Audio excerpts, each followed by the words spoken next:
the mission. Has everybody been doing the mission? No. I just haven't had time. I've done some of it. Lou, you done your mission? Well, Darlene, if you're not in the course you wouldn't have it, but in the course, and Lou can show it to you, there's a mission that you do in between each class. So there's a video to watch before this class today, and we're going to watch a few in the class. Who's got a mission out that can read the top things? The first box. Carl, you want to read that? And I can't see that file. It's in the beginning, right? Who's got a mission? We think the mission's really important. And I have found that I've been doing one class pretty much every Ignite. I'll do one, and no one's doing the mission. You mean the 10-4, for example? Well, that's part of it. I'm talking about this. Should be in your manual. It's in mine. It's called Action Reveal. It's on my page. It's page 6 of number 4.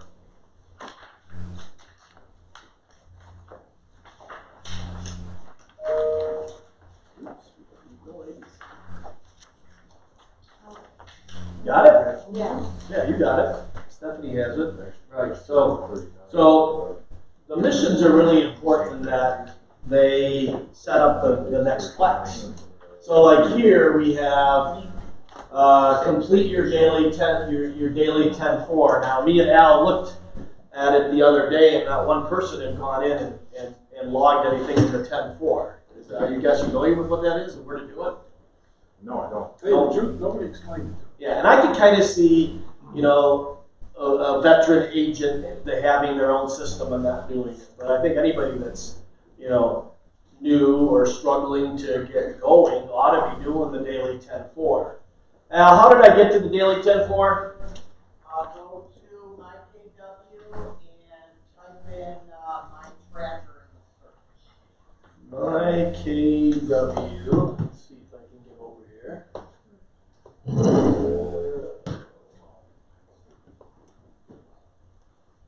All right. KW one stop, right? And then my KW right there. Everybody can do that, right? Write it down if you need to. And then in the little search window that pops up, you type in my tracker. Yes. Okay. All right, now what's next? I don't remember. Oh, and that's top search. Yeah, do the top. Did you do it in the search bar up there? I did it up here, Where did you do it? right in there. Do it without the space. Do my tracker without the space. Okay. Just do tracker.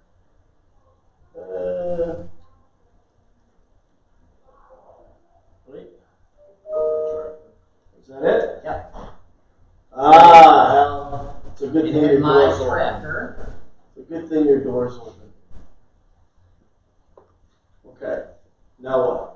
So You're in. enter your daily. So I looked here at the instructor dashboard with Al, and no one had done this, and obviously I know why. No one's even been teaching this. Right. So you have where you have the daily 10-4 is adding 10 people to your database every day. So if you work 250 days a year, which is typical, 230 to 250, how many would you have in there? Over 2,000.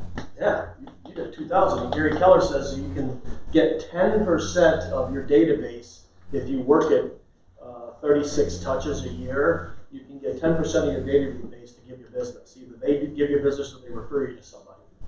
So 200 transactions would not be bad for your second year in real estate, right? So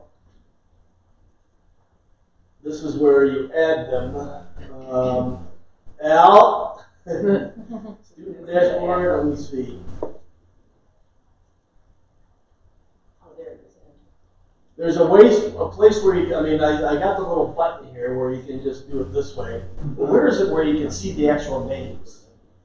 Or is this it? This is it, so It's this is changed. on an It individual changed. one, right. Okay.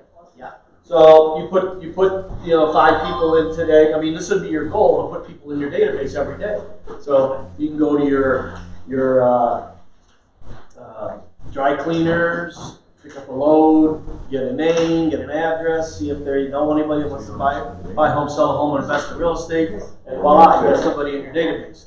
You call an expired listing, you call a FISBO, and voila, you have somebody in your database. Okay, so that's what that is. And then 10 connections. What's a connection? You spoke. Nope. You spoke with 10 people and you asked them what? There, and when they buy or selling or Speaking and asking them, are they interested in buying, selling, or investing in real estate? Who do they know that's interested in buying, selling, investing in real estate? By the way, too, Carla, you went to the thing on Saturday about Al, Doug, and myself, a little presentation we had, and how many, for you to do 20 transactions, how many people did you need to contact a day? 24 for a day, 20. For how many? For 20 transactions a year. 60. No, what was your number? Because you were 20. You wanted to do 20. You had to do how many a day? 10 a day. 10 a day. Yeah. It was 20 for me. 20 for you. Yeah. So you you want to do 20 transactions, just do this. Add 10 people to your database every day, make 10 connections every day. Okay? And you'll get 20 transactions. It will happen. And then 10 handwritten notes. So everybody knows Sandy Galt. She sends out 5 handwritten notes every day. Okay, now she's doing a little bit of a different thing. She's recruiting people and working with the market center. What's your name? Brenda. Could I ask if you guys, and Mark, could you move over here too? Even if you want to go the other side, that way I don't have to be, feel like I got my back to you guys. Yes. Just curious, so I'm pushing add. Do you have to go to your database to add the people, or can you add them from here? Well, you would add them to your e-edge or your command. Well, now you'd add it to command. We're done with e-edge. Whatever database you're using, we hope it's command, and command is really, really far along, by the way. There's a lot of stuff on the streets that it's not far along, but it truly is. Our team's using it. And then 10 handwritten notes, and then this is preview 10 homes a week. All right, so that would be just going to 2 a day, right? Right, 2 a day. Mark, how many have you been to? Just get it. What do you mean by preview a home? You make an appointment through the multi-list to go show a home, but it's not going to be called appointment. It's going to be called agent preview. So this is a home that's up for sale. Home that's up for sale. In our office or? Anywhere, in the multi-list, any company. Where would you like your next listing? What city? Give me a city. Grosse Pointe. Grosse Pointe. So then you would go do a Grosse Pointe preview of a home within a couple of miles of where you want one. Now preview, you don't mean going in the house. Go in the house. Walk through the house. Yeah. Okay. Right. Lou, you know what we're talking about. Yeah. And I've done a lot of them. So you're gonna set this up with the seller. I guess that's what You make a showing just like you're showing homes to anybody, but you select agent preview, not show. Okay. Okay? And then other than that, you don't do anything different. This is really important that you go into houses because that's what you do. You're helping people buy and sell houses. So you need to know houses, right? You need to look at basements that are leaking and look at moldy attics or mold in basements and floor plans you like and floor plans you don't like, and what looks good outside, what looks bad outside as far as curb appeal. So going into 10 homes is a big deal. Okay. Can I ask a question on that? Yep. Previewing homes,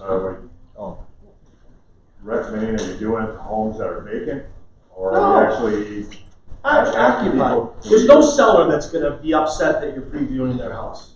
Okay. Why would they be upset? They would love it. Because, hey, you're coming by to see their house and potentially tell a buyer about it the next day.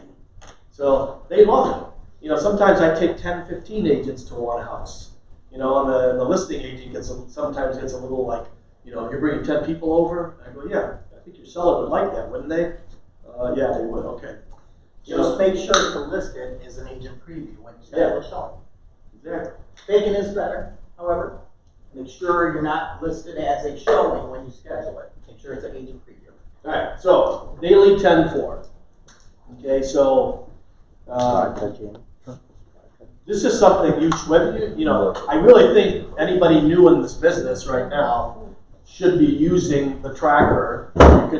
You can bookmark it. You saw how easy it was to find it once we spelled it right. Okay, and if you're a seasoned agent, you might have a different system.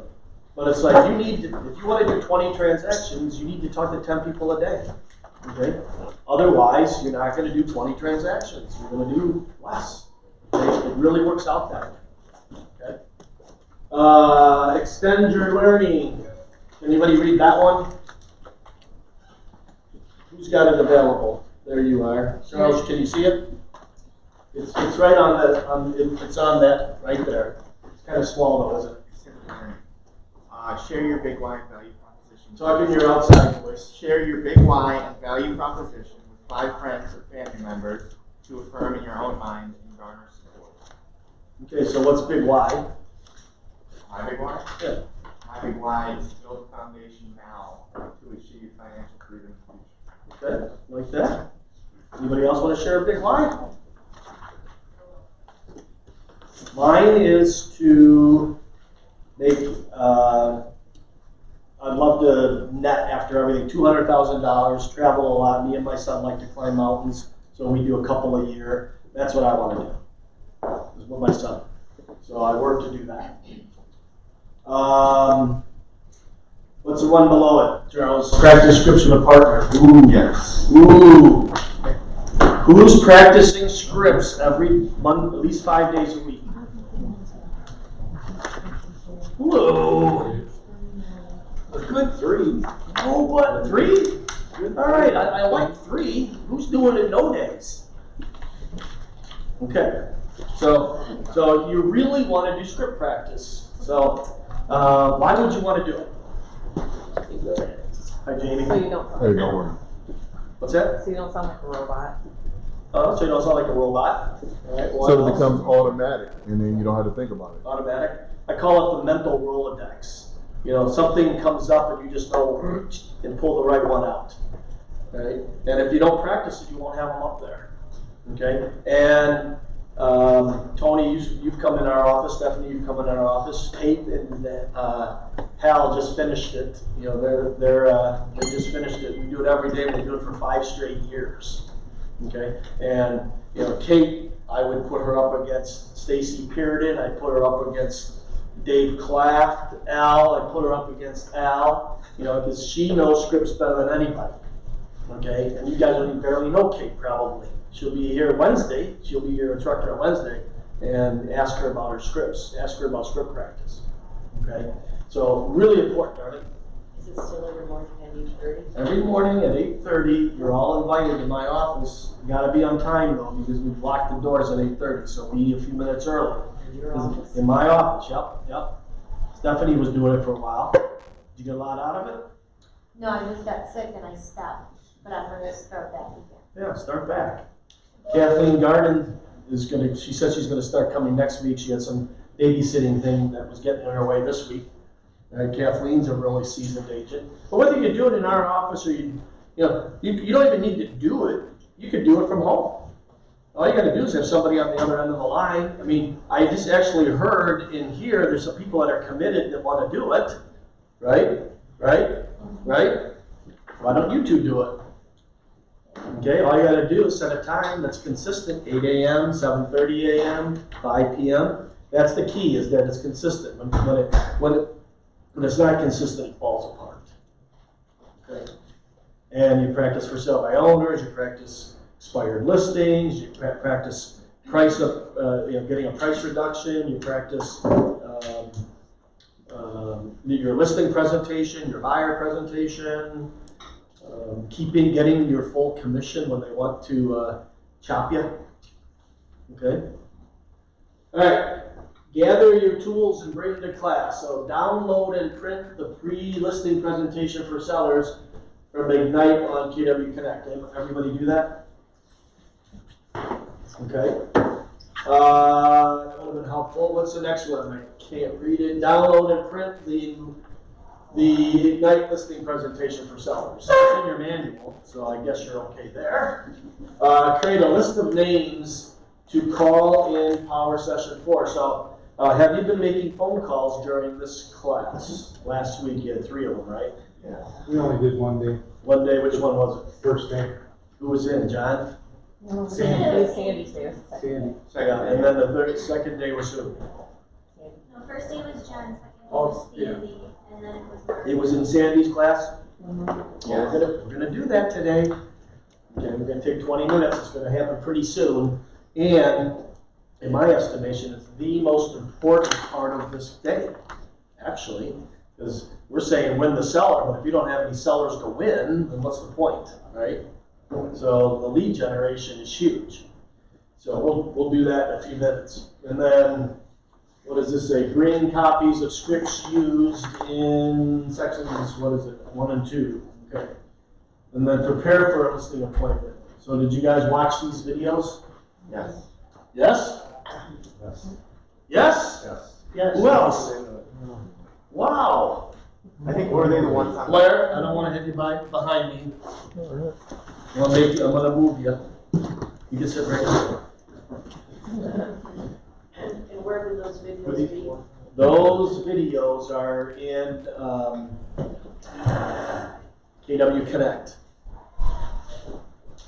And they're actually in your manual. It says how to get to them. I think, or maybe it says search for them in KW Connect. Just search by the name. When we get our email from the instructors, It's in there. in there, click on one of the blue buttons or whatever, and it takes you right to the videos. Right. And we're gonna watch a video today too. And then follow up with the previous, complete any activities from the previous one. Are there any activities that I'm supposed to collect today from Friday? No? Okay. Mark, who came in late that didn't get one of these? No, I guess I haven't. All right, because I'm going a little bit off. Well, we're going to do everything that's in the manual, but we're gonna do some extra stuff. Can you get this down to Jamie? I'm sorry. Grab that. This is like a little. We're going to use this as a little checklist today. I really would like. It'd be really awesome if we could cover everything on here. I don't know if we can because it's a lot. All right.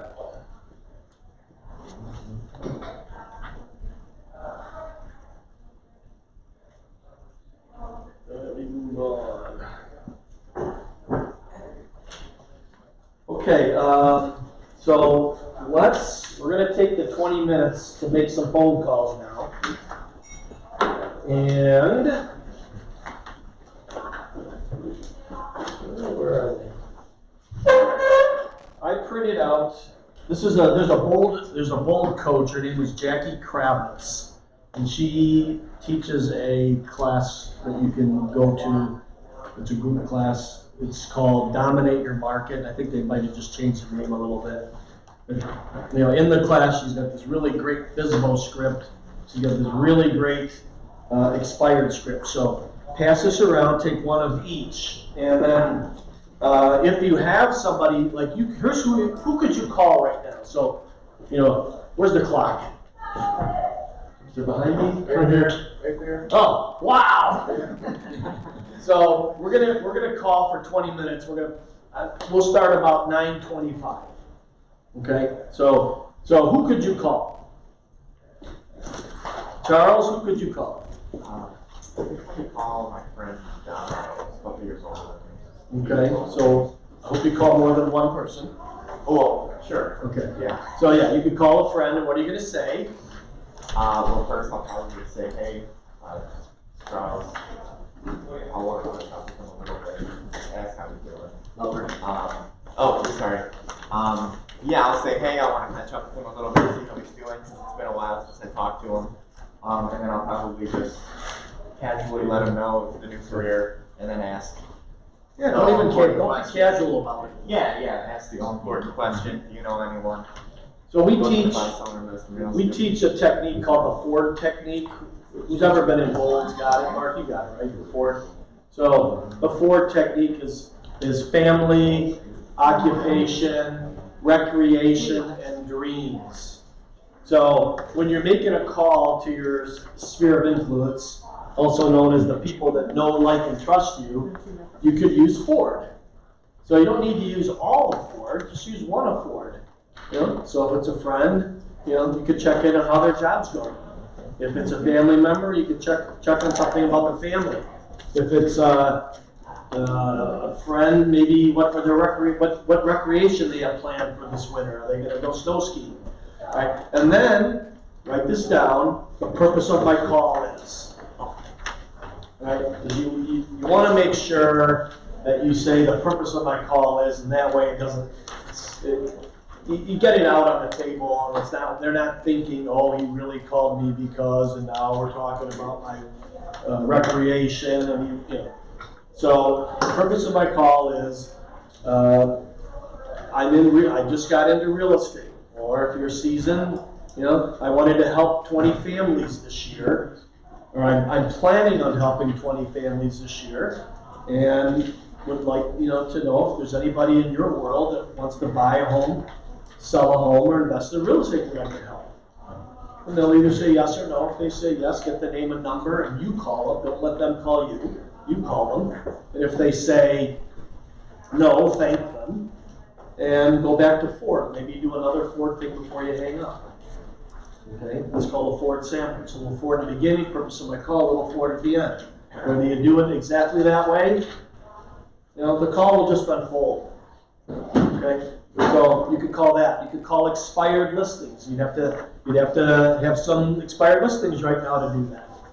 Okay. Now, what I like to do, and I'm going to show you, is I like to call Zillow. Zillow's my favorite website up here. Where is it? Where's my cursor thingy? There it is. I'm on the wrong screen.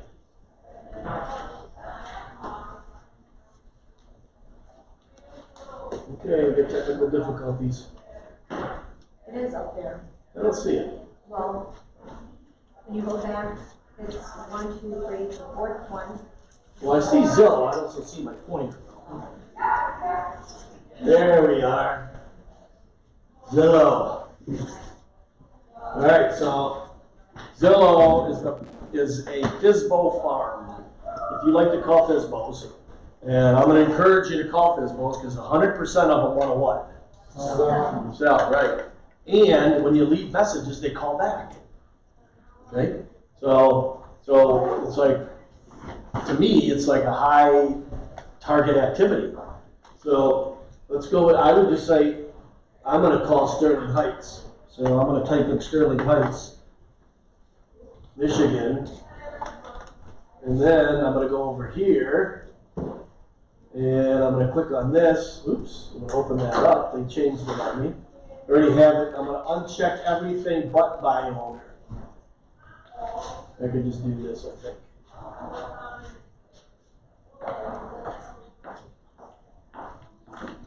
And then I don't want lots of land. I want houses. I'll take it all. I don't want that. I'll take condos. I'll take multi-families. And I'll take lots of land. I'll take townhomes. There's no apartments and no manufacturing. All right. There's all the, you can see that I've called a few of them because they got the green color to them. Okay. But there's your, there's an hour's now, about 45 minutes worth of calling right there. And then you use that script. Okay.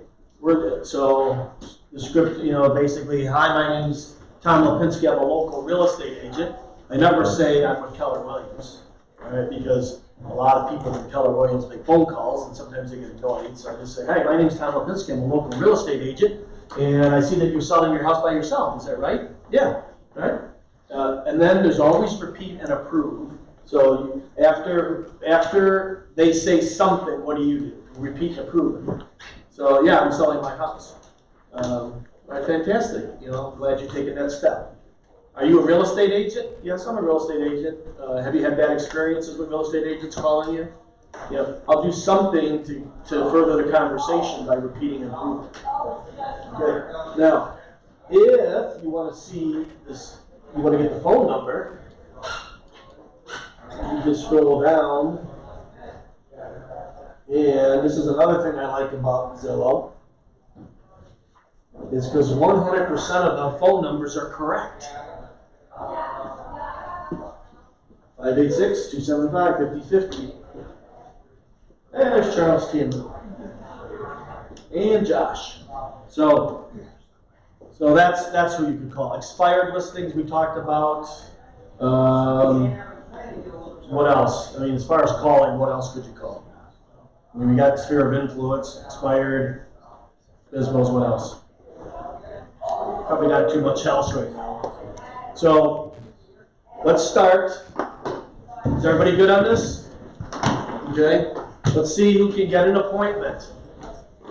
All right. And another thing, if you come up to an objection you can't handle, I was going to print out objection handlers, but it's too much paperwork and stuff. You come up to an objection you can't handle, write it down on a piece of paper and get coaching on it afterwards. You know, talk to somebody, talk to Mark, talk to Lou, talk to me. All right, talk to somebody who's called a lot of for sale by owners. Ken. All right, and learn how to handle that objection. Okay, so we're gonna go till it's 9:29. We'll go to what is it? 49. We'll go to 49. And if you want to spread out and go to other areas, feel free to do that. And the one thing is, get over yourself. Don't worry about how you sound. Don't worry about what the person next to you is going to hear. And if you're calling SOI calls, do Ford sandwiches or do Fords, just like Charles did. If you're calling Bisbos, do it just like I just did. I only have my cell phone, so when it runs my office, plug in, so it's Zillow. You only what? I only have my cell phone. You can see Zillow on there. Call somebody on your phone list. Oh, I've been doing that. That's not a problem. I want to do something different. Here, write this number down. Just do this one here, Lou. Hang on, I'm going to do it. Try this one. Zillow shows up really nice on there. What's that?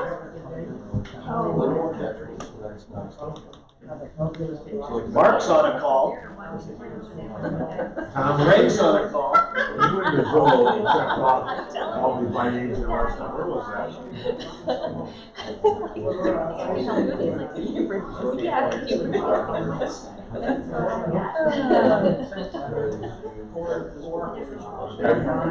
It's not coming up like that. I think he did this one. Like he kept messing with me. Go start from nothing. Put a city in here. Yeah, I did. Oh, never mind. There's a drop down button in this. I got it.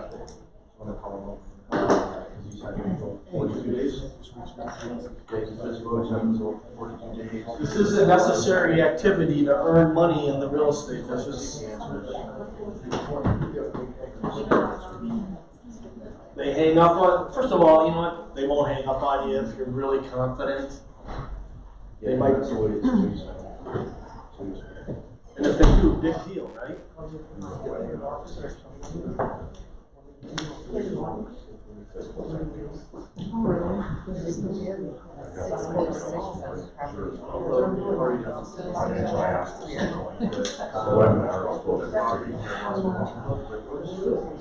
there's some kind of recording. My name's Mark Blair. I just sold 728. Are you still trying to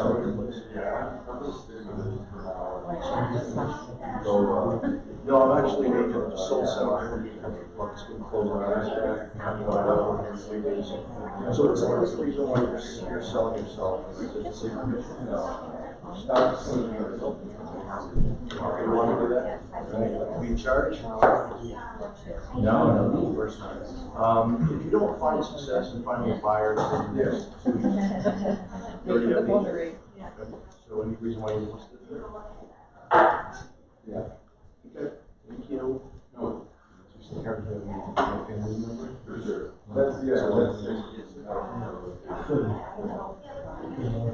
Or whatever. So it doesn't really matter. What's going to happen is that she's 42 weeks on the market.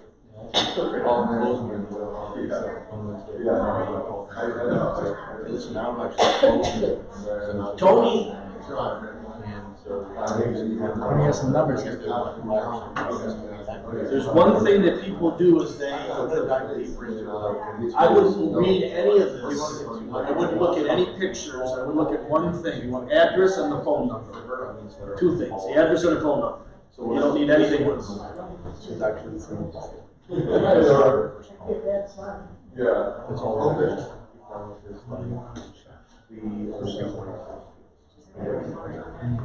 So a friend of mine who says that there's like certain callers is like any call. Yeah, if you get someone who's like stuck, so all my friends so like right now, she said she gave me some information. I'll remember. Good morning. Call her back. Are you gonna help us?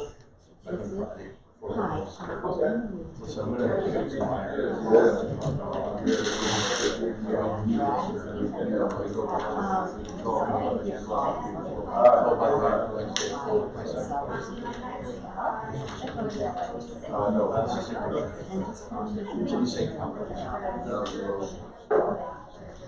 yeah, there's this is like it's a matter of time. So condos are pretty big right now. I'm getting used to it.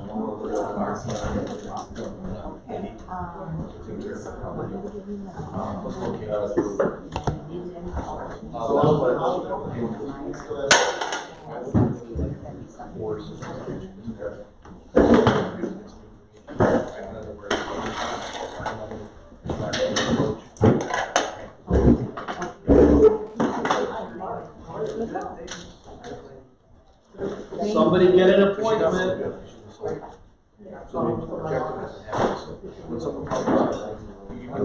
You're more apt to get appointments calling the physicals and expires.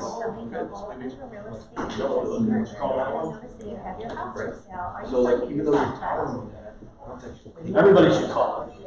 so you have to like be smart. You can't just take it. People usually tell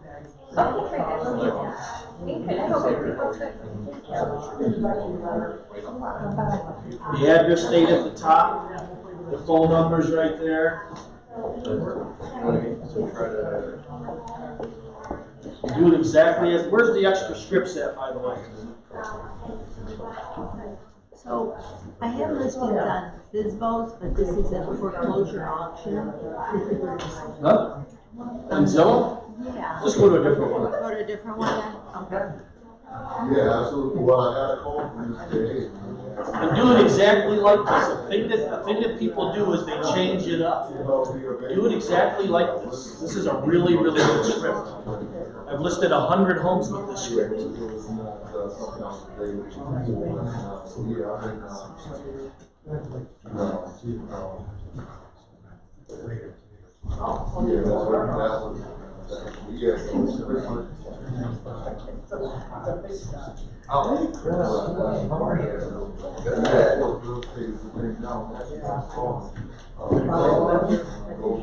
Yeah, is that what we're doing? Yeah, we're going. Chris, if anybody in this room, you should have an appointment.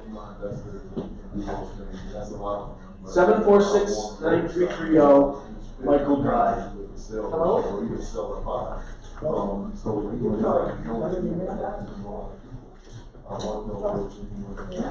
Who did not get some handouts so far? Oh, I It just comes back in 2 weeks. Bring me a coffee and a sandwich. Yeah, right? If you're not calling, you're afraid, and what are you afraid of?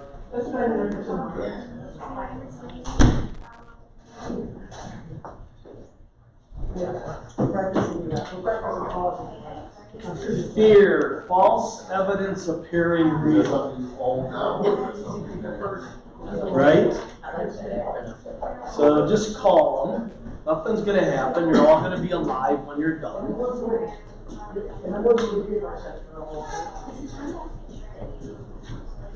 There's one for sale by owner and their one box mailbox is full. Call the next one. Yeah. There's so many. It's interesting, like how bad do you really want to sell your house if you're going? If I pulled up the area like Sterling Heights, Clinton Township, Chesterfield, Macomb, Shelby, Washington, there's 150 FSBOs. This is one of the most FSBO rich areas around. I talked to some agents around the country, and they have very little FSBOs. We're so lucky to have so many. Why is that? It's advertising. Weird. I didn't know that. I don't ask why, I just call. So I just looked at Chesterfield. They're all except for Four KWL. Well, you know what? You got the wrong box checked. I'll show you. I see. In here, you've got foreclosures checked. I see, okay. You put for sale by owner in the file? They're only, yeah. It says under about this. They might be using something to advertise it. Definitely. Yeah. Calling? When? You don't need to listen. You're not gonna get good listening.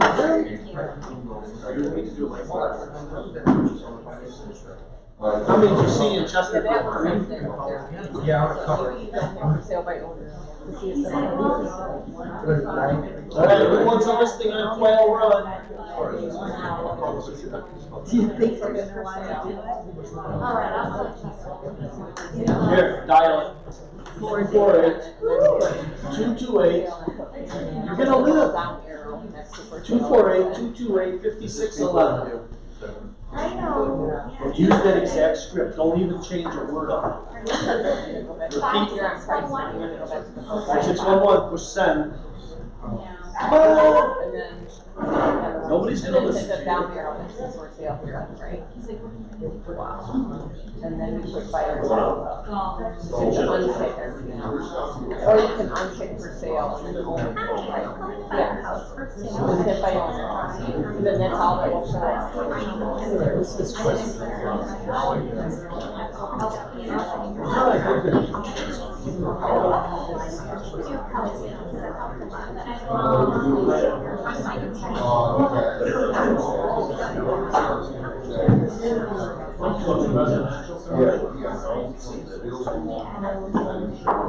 Sorry?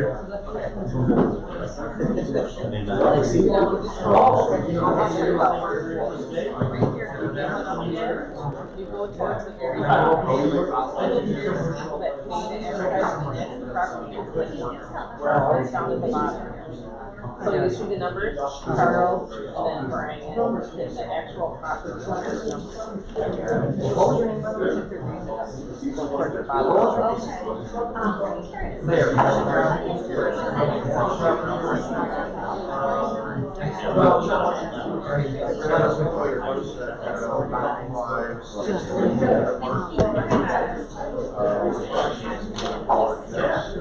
And then you find out what country.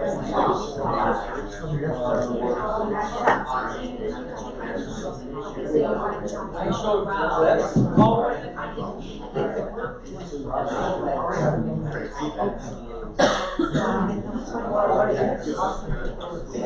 Sandy has to.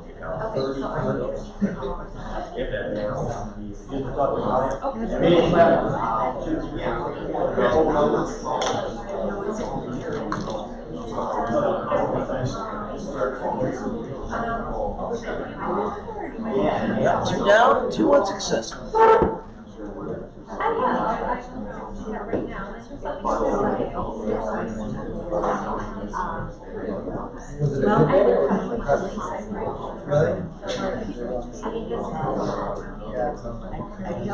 No, that wasn't gonna play. I was on my phone. That's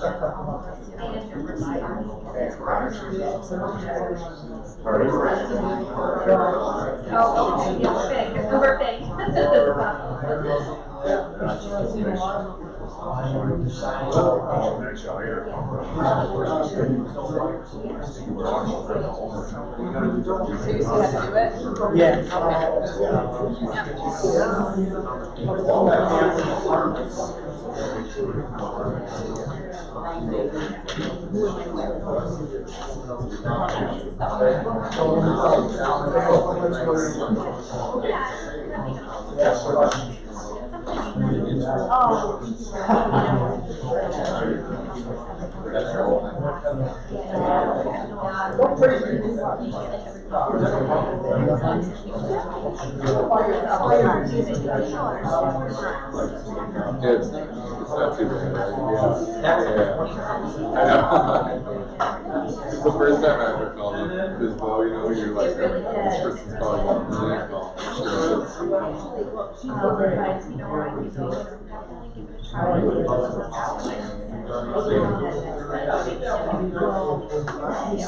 He'd be like, hey, perfect, well, yeah. It's comfortable, you know? Yeah. You sound natural. Yeah. I've had 2 people here. Have you? I called, but I think they're investors. Yeah, okay, gotcha. They're like,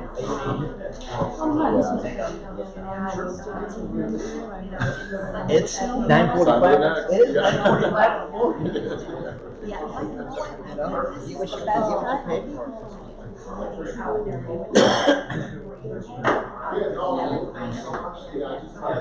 Yeah. Oh, yeah. 9 after 9. Everyone's at work. Yeah.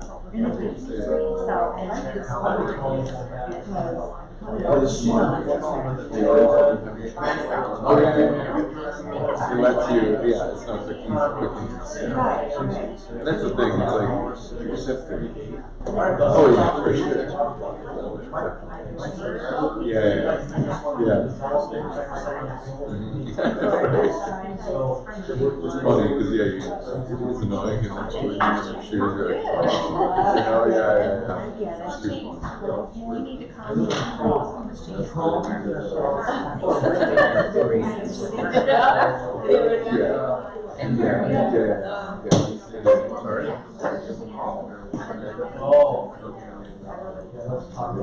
Left 4 messages now. She said that I'm the 13th Today. Well, no, Yes. no, Search all of the they called. No, because she just like, What I like to do is the ones for sale by owners and see if they have any problems. Keep calling. That's good. Keep calling. Interested in bringing. Anybody get an appointment? Have you done that? Oh, here. Yeah. Who got an That's appointment? how I got my one was. Okay. Frank? Just call me back in a week appointment. Okay, you probably could have had an appointment. I had 2 people hang up on me, so. Oh, he's alive. He's still alive and he's smiling. Oh my. Still have my I fingers. just asked one that she wanted to know if I wanted commission.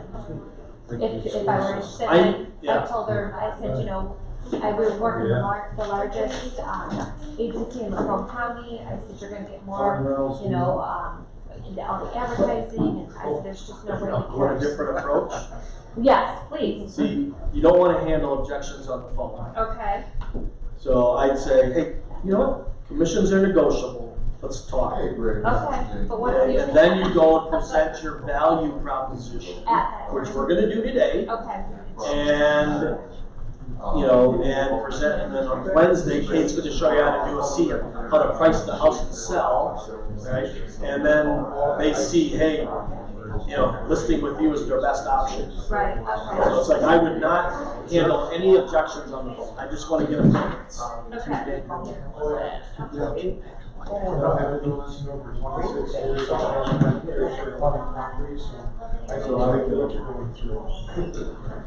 Yeah, you wanna save some money, repeat and approve, you wanna save some money and you'd like the agent to negotiate their commission. Alright, I completely understand that, commissions are negotiable, I'm available tonight at 3 or tomorrow at 4, what's best for you?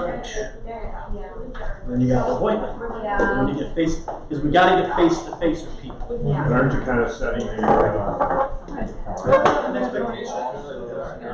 Well, my condition's 8%, I'll be glad to negotiate it down to 6.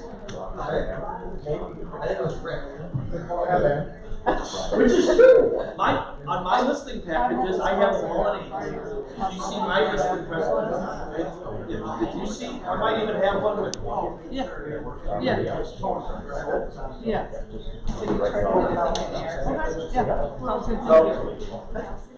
When Carly prints out my listing package, the exclusive right to sell says 8%.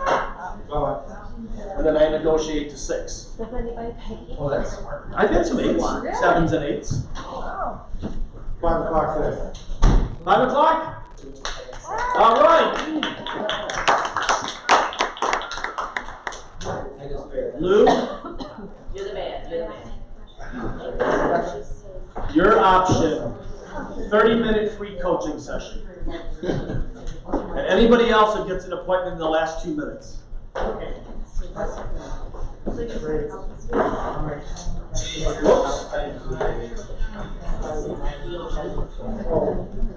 yeah.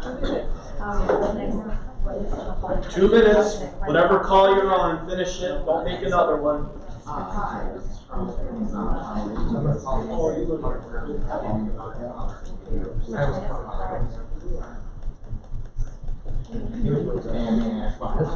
Yeah.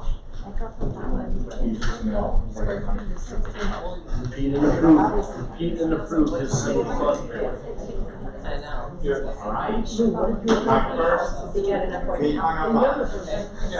gotta hang up too? I had 2. Why did they hang up? City's not on the regular. Yeah, you were kind of challenging them a little bit ago. Yeah, I would have repeated and proved it. Everybody wants to save money. I completely got that. Way more. It's like, I heard why are you or you know. Did somebody call you about that? Okay. Everybody's off the phone? Yes. Okay, come on back to the fold. All right, so Louis got an appointment. How do you feel? I feel great. Was it a FISBO? Yes. Yeah. FISBOs are easy, really.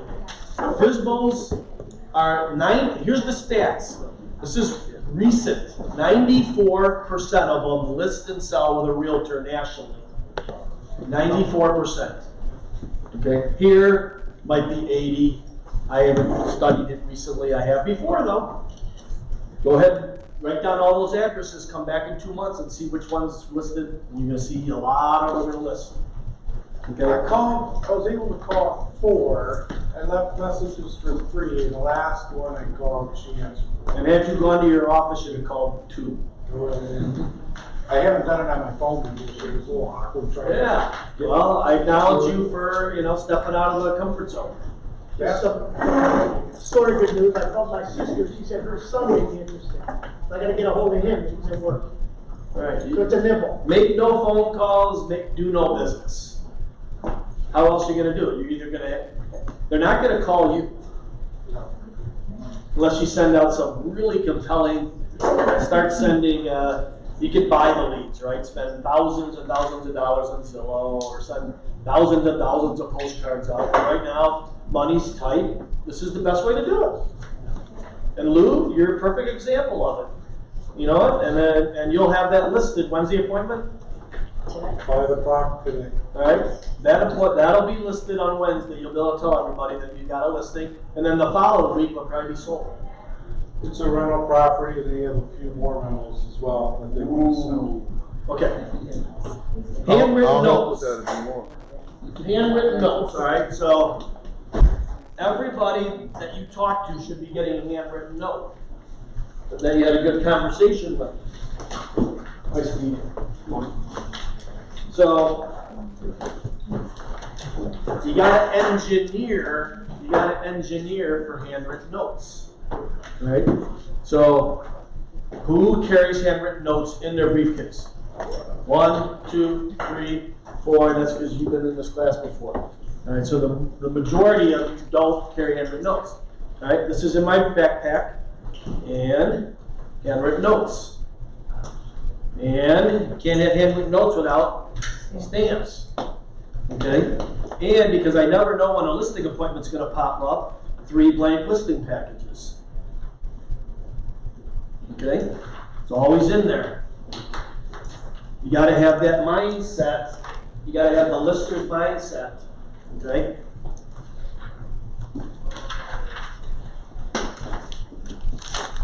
Room measuring. You know, how far is this wall from here? 20 feet. Camera. Not just your cell phone, get a nice camera or hire someone. So you want to be prepared for listings. There's some really good examples of what to say on a handwritten note. For the FSBO, the first one I would send out is, hey, thanks for talking to me today. I know that you don't need my services at this time. When that day arrives, I'll be ready. That's all it has to say. The way to work FSBOs. Hey, Nikki, can you go over this way so I don't have you, so that Oh, yeah. I feel real bad holding my back to you. The way that you work with FSBOs, call them on Monday after their weekend of no offers and bad open houses, send out a handwritten note. Call them on Thursday before their weekend's coming up, send out a handwritten note.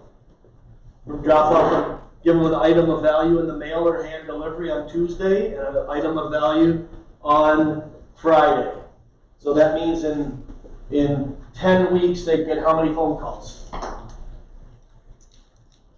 20. How many handwritten notes? 20. How many items of value? 20. Give them 2 a week. Okay, and you gotta be able to do this because I said they list for 7 weeks. They're FSBO for 7 weeks. So you gotta outlast them. So be ready for 10 weeks. All right. And items of value are what's recently sold in the neighborhood. It's market stats, days on market. It's how to stage your house. It's can be, you can pass these around. These are pop sockets for the phones. These are, you know, so you can do some shameless marketing too, mix it in. So you don't need just, you can mix it over with everything. Letter openers, okay. So now we're going to assume that you have an appointment like Lou. So let's go to page 11. Let's get your head in the game. So what does this whole section mean? What does get your head in the game mean? Lou, what does get your head in the game mean? Doing this business on a regular basis and focus on what you have to do daily. Yeah. Purposeful is the word I'm thinking. You know, everything you do has a purpose. Okay? So we're going to first talk about a pre-listing questionnaire. So let's jump ahead. Well, let's watch this little video here. You have to minimizing here to get this to work. Alright, I got these videos queued up. There it is. This one right here. Josh, up. 6 seconds in, I think we can start. Get some sound.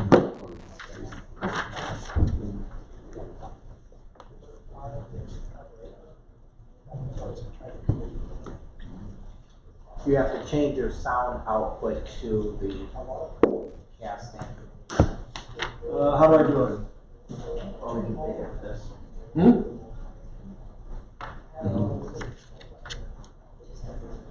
Gotcha. It's gotta be the volume on yours.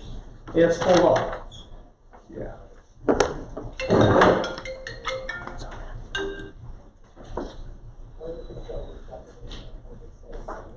Should we switch it over to the other one? Switch it over. Which one are you doing? Step 1, Josh, Bath. Oh, wait a minute, I got it right here, hang on. Yeah. Play it again. Hi, I'm Josh Bath from Vancouver, Canada. I'm with Keller Williams for 8 years and been selling real estate for 18 years. Now I'm going to walk you through my listing presentation, and it's a 3-step process. The first part is preparation, the second part is presentation, and the third part is follow-up. A lot of my listings come by way of referral and repeat. And so when the call comes in and they want me to come over and list their home, I have a conversation about what their needs are. What exactly is it you're looking to do? Are you moving up? Are you moving down? I have them tell me exactly what the reasons are that they're selling for. I get a real sense of what direction that they want to go. One of the things that we've done to make my appointment setting a little easier is we've time blocked. We follow what Gary says. He says time block everything that you do. And we time block our slots in advance for listing appointments. Every day, Monday to Friday, we have a slot available at 4 o'clock and a second slot available at 5:30. So I've got a potential of 10 listing appointments Monday to Friday. That makes my life a lot easier because I'm able to time block my lead generation first thing in the morning and not have my day so loose and scattered, so I'm trying to scramble on where to go listing appointment. What we do now in our team is we've decided to go paperless with our evaluations, our CMAs. So instead of printing off paper, what we'll do is we'll take it on the computer and convert it to PDF, mark it up with a highlighter from there on the computer, and then create an email from that. Email that package off to our client prior to going out to their home to listen. What I do when I go on a listing presentation is I meet the sellers at the door, and I have them take me on a tour of the property. During that time, I'm actually asking them to tell me again, to recap again, what their motivation is for selling. So I'm getting them more comfortable with them moving out of their house is what I'm doing. That usually takes about 5 minutes. And when we're done there, we transition right over to the kitchen table.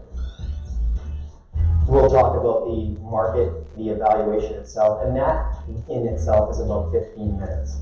Once we've agreed upon a price that we're going to list at, we'll sign a listing contract. They sign the initial 3-page contract, they sign the property disclosure statement, and they sign the working with a realtor brochure.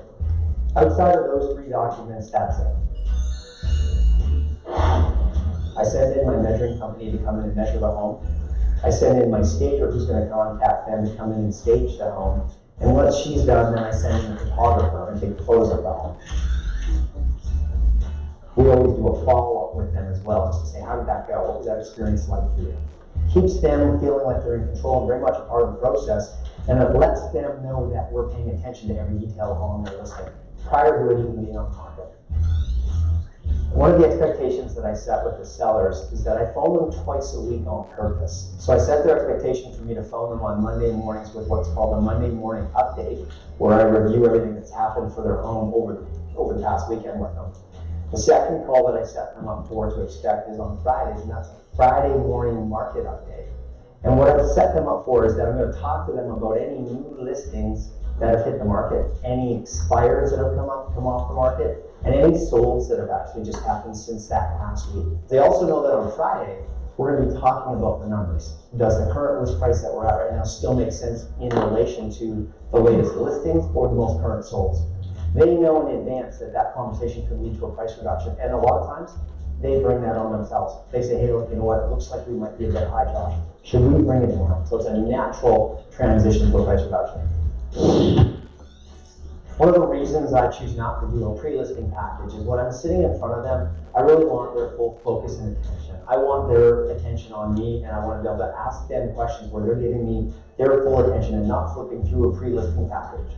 Most of their questions are going to come straight from the gut, and that's really what I'm looking for. I'm Josh Bath, and I just shared my listing presentation with you, and I wish you all the best with yours. Cool. What'd you guys get from that? Let's hear some ahas. Communication. Communication? To bring only 3 pieces of documents to sign. Yeah, you know, I wrote that down. We have how many things they sign? 45. Yeah, at least, right? It's like, I've been talking to my team, it's like, all I want to do is a disclosure regarding real estate agency relationship, a contract, an addendum, and why can't they fill out the seller's disclosure ahead of time? Yeah. You know, I know I have an appointment, send it to them. There's a way of sending it where they can fill it out online. Okay? And then all these other documents, lead paints and all these other things, why couldn't they do that afterwards on Authenticite? Right? Because it's like we do spend a lot of time at an appointment. Right? Right? Paper after paper, to make the lawyers happy, right? What were the 3 documents to bring? Well, you need your disclosure regarding real estate agency relationships. You need your agency contract, and then you need the addendum to the contract that has the the appliances and what else is on there? Occupancy. Forgot. So you need those 3 things, and then you could send the seller's disclosure and the lead disclosure ahead of time, as that can be filled out online if you're using Transaction Desk. You can send it to them in an email, they can fill it out online. And then all they have to do is sign it when you're there, maybe. Or send it back to them for digital signing. So that was something that I noted on there, because it sounds like his listing appointment's less than an hour, didn't it? He said 5 minutes, 15 minutes, and he's like, I'm signing papers. Yeah. So he's in and out. It's like my listing appointments, it used to take 2.5 hours. Now I'm down to about an hour and a half. I'd love to do one in under an hour. What else did you get from this? Preparation. Preparation, yep, I wrote that. He blocked his time for appointments. Oh, big one. Everybody who's done economic model for this year to know how much business, how many appointments you need. I'll be glad to train that anytime if you make an appointment with me. It'll only take 15 minutes. Okay? All right. So you want to do 20 transactions. So there's a certain number of appointments you need per week. Everybody in this room has a certain number of appointments they need. And we block them as blank appointments. All the people I coach, I could show you their calendars right now because I make them send it to me. And all the people have blank appointments, just like that. And it's like a doctor. It's like a doctor. When you call the doctor up, you don't say, hey, I'm coming in at 3. You say, what do you have available? And they say, well, I have noon or next Monday at 4. And that's what you do. So what he's doing is he's saying when I'll do my listing appointments, and he's making the people can, fill his schedule, not him filling their schedule. And more often than not, they fill the schedule that you want. And if they don't, if you change your mind and go to a different time, that's a choice you make. It's a pretty powerful choice to make, right? Hey, I got an appointment, they didn't want it at 4, they wanted it at 5, I'll do it at 5. It's a powerful choice. So yeah, that's a big big aha to have. Everybody in this room has a blank number of appointments they need per week to make the money they want to make. And if you were to meet with me, and I'd be glad to do it, it would take 15 minutes, and I would just ask you how much money do you want to make before taxes, and in 15 minutes we'd know how many appointments you need per week. And then we'd also know how many contacts you have to make to get those appointments. Arlene, you were going to say something else? It seems like it's all time management. Yeah. Just to block it, get in and out. It's a bold law. It's right underneath clarity is power. Yeah. It's not about selling real estate. It's about following a schedule. And that's the truth, and that's what this guy's doing. He is following a schedule. All right, another ahas. I got a couple more. He set up the calls on Monday and Friday, and they were expecting it, you know, get each conversation. Yep, and we're gonna talk about that too.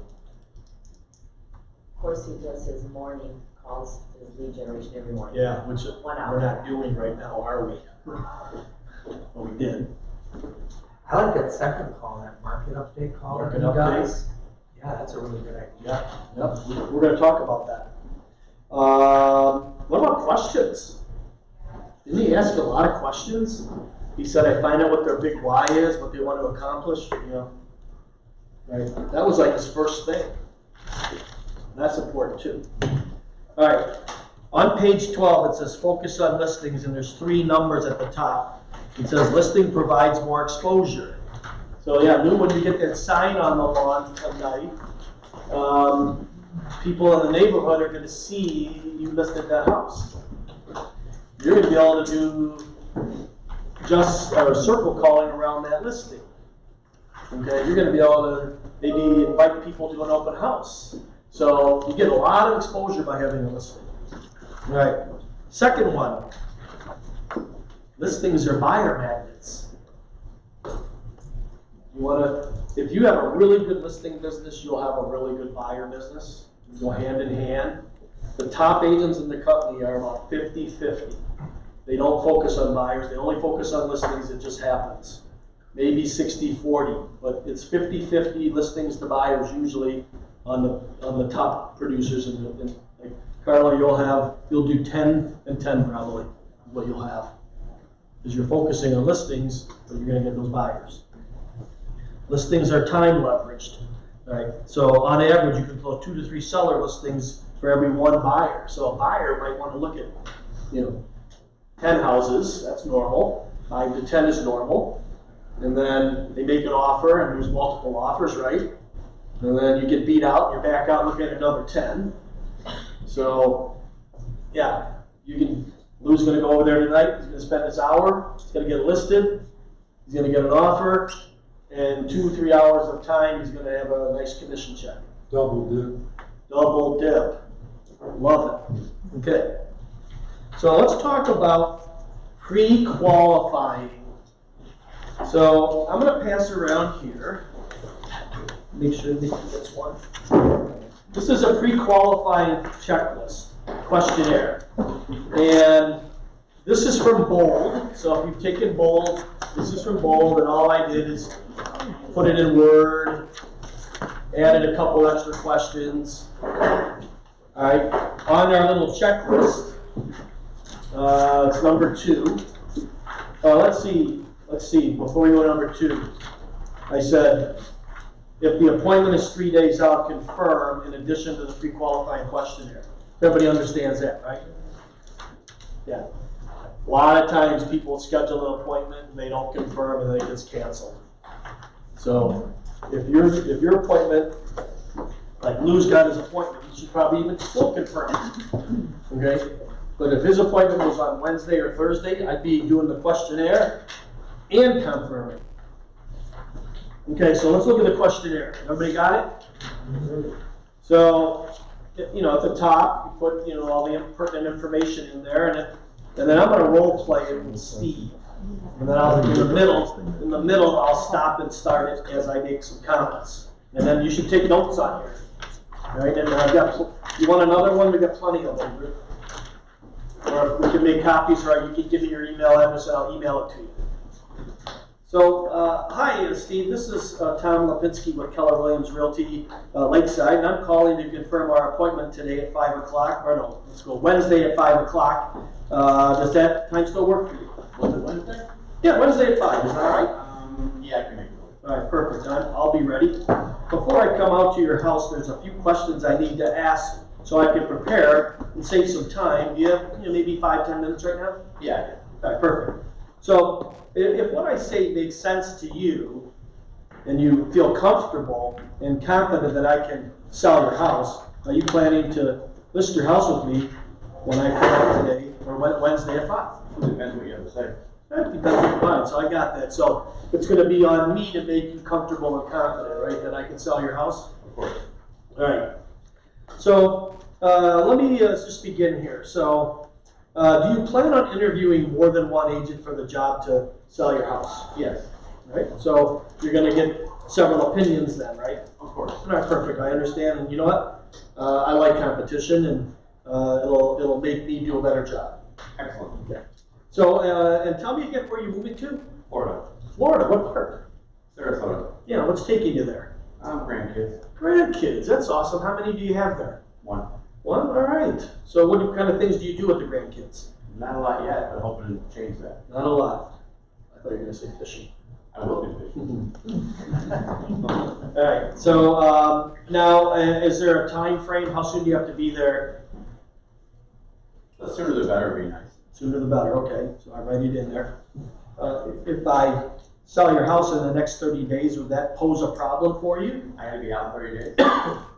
No, we'd sell it, and then you'd have another 45, maybe 60 days, and we might be able to get some occupancy. So no, you've got quite a bit more time than that. So that'll work? And that would be good. All right. On a scale of 1 to 10, how would you rate your motivation? Probably a 9. 9, so to sell you're a 9, what would make it a 10? I don't have a 10. Don't have a 10? So you're Change in life. you're about as motivated as you can get. Probably yes.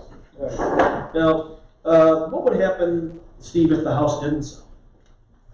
Then I couldn't see my grandkids, and that would be a problem for me. That'd be a problem. So would you be a renter, or a landlord rather, and rent it? That's an option. So that would be a possible option. So when I see you, Steve, how much do you want to list your house for realistically? $249. $249, right? As a professional real estate agent, I study house prices every day. Therefore, I assume you'll list with me at the price that will cause it to sell, correct? I'll do the right price. Yeah, and I completely hear that you don't want to give it away, right? Correct. Right. Now, Zillow says that your house is worth $245. How do you feel about that? About where I want it. About where you want it, okay. And what's the price, Steve, that you won't go below, that where you're drawing a line in the sand?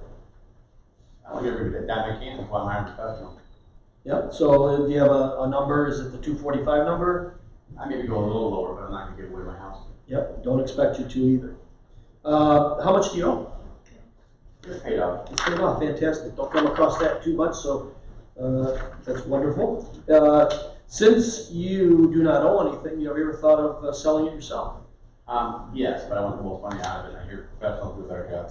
All right, so that's not really an option for you. No. All right, will you help finance the house for the buyer, or do you need to get the cash all out? What does that mean?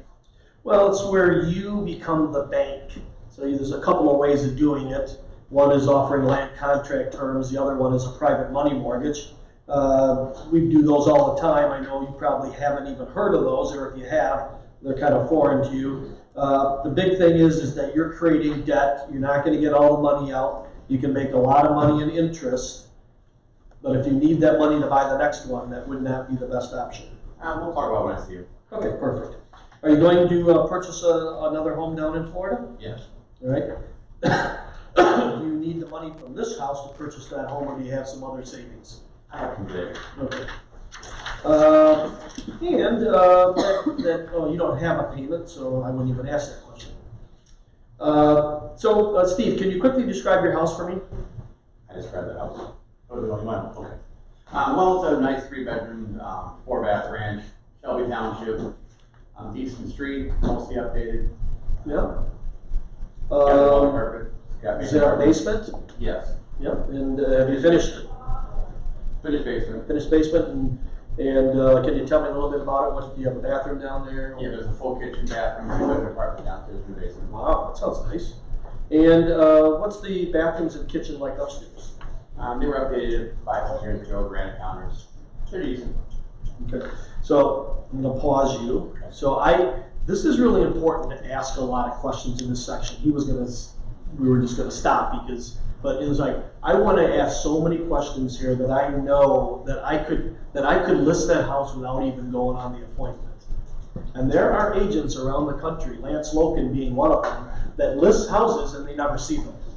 Okay? That's because they do such a good job here that they know whether they've got the luxury, middle of the road, distress.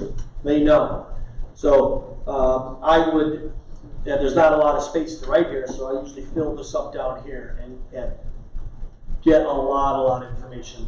The surfaces, you know, the floor surface, the flooring, is it hardwood, is it carpet, is it new, is it old? You know, be a prosecuting attorney and just ask a bunch of questions. Okay, next. So we've done that. We got a lot of information. So, Steve, how would you rate your house on a scale from 1 to 10? So 10's best. And I'd say, like, compared to others in your neighborhood. I'm probably an 8 or 9. 8 or 9. All right, that's good. What would make it a 10? Still a lot to it, but the backyard not up to par. Backyard not up to par. What kind of things would you do to the backyard? It's kind of messed up landscaping wise. Landscaping wise, so you'd spend some money back there? Yeah, definitely. Right. Is it? Can you tell me what things you would do? Fill in the pool area and do a better job outside, dogs and stuff. I got you. So there was a pool and, okay. Is there anything positive or negative about your home that could affect the price? I don't think it'd be negative. It's a nice house. It's been fairly updated. Raise my family, so anybody can move in and raise their family. Yeah, and you did say it was an 8 or 9 out of 10, right? Mm-hmm. All right. Now, how's the home titled?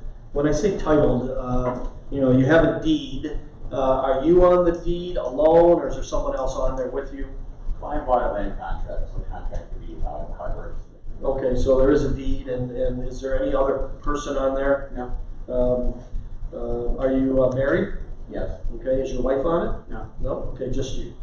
All right. Well, I'll be sending over a package of information. I'll have a hand delivered, I'm thinking, today. Would you take a few moments to review it prior to my arrival? That makes sense. All right. Do you have any questions before I arrive? No, I'm just gonna find out what you can do and how fast you sell it for me and how much I can get. My main concern. All right, so I've only spoken with you, and you did mention your wife, and I know that she's not on title, but I'm guessing that she's part of the decision-making process, right? Yes. Will she be at the appointment? Not on Wednesday, no. No? How does she feel if she's not a part of that?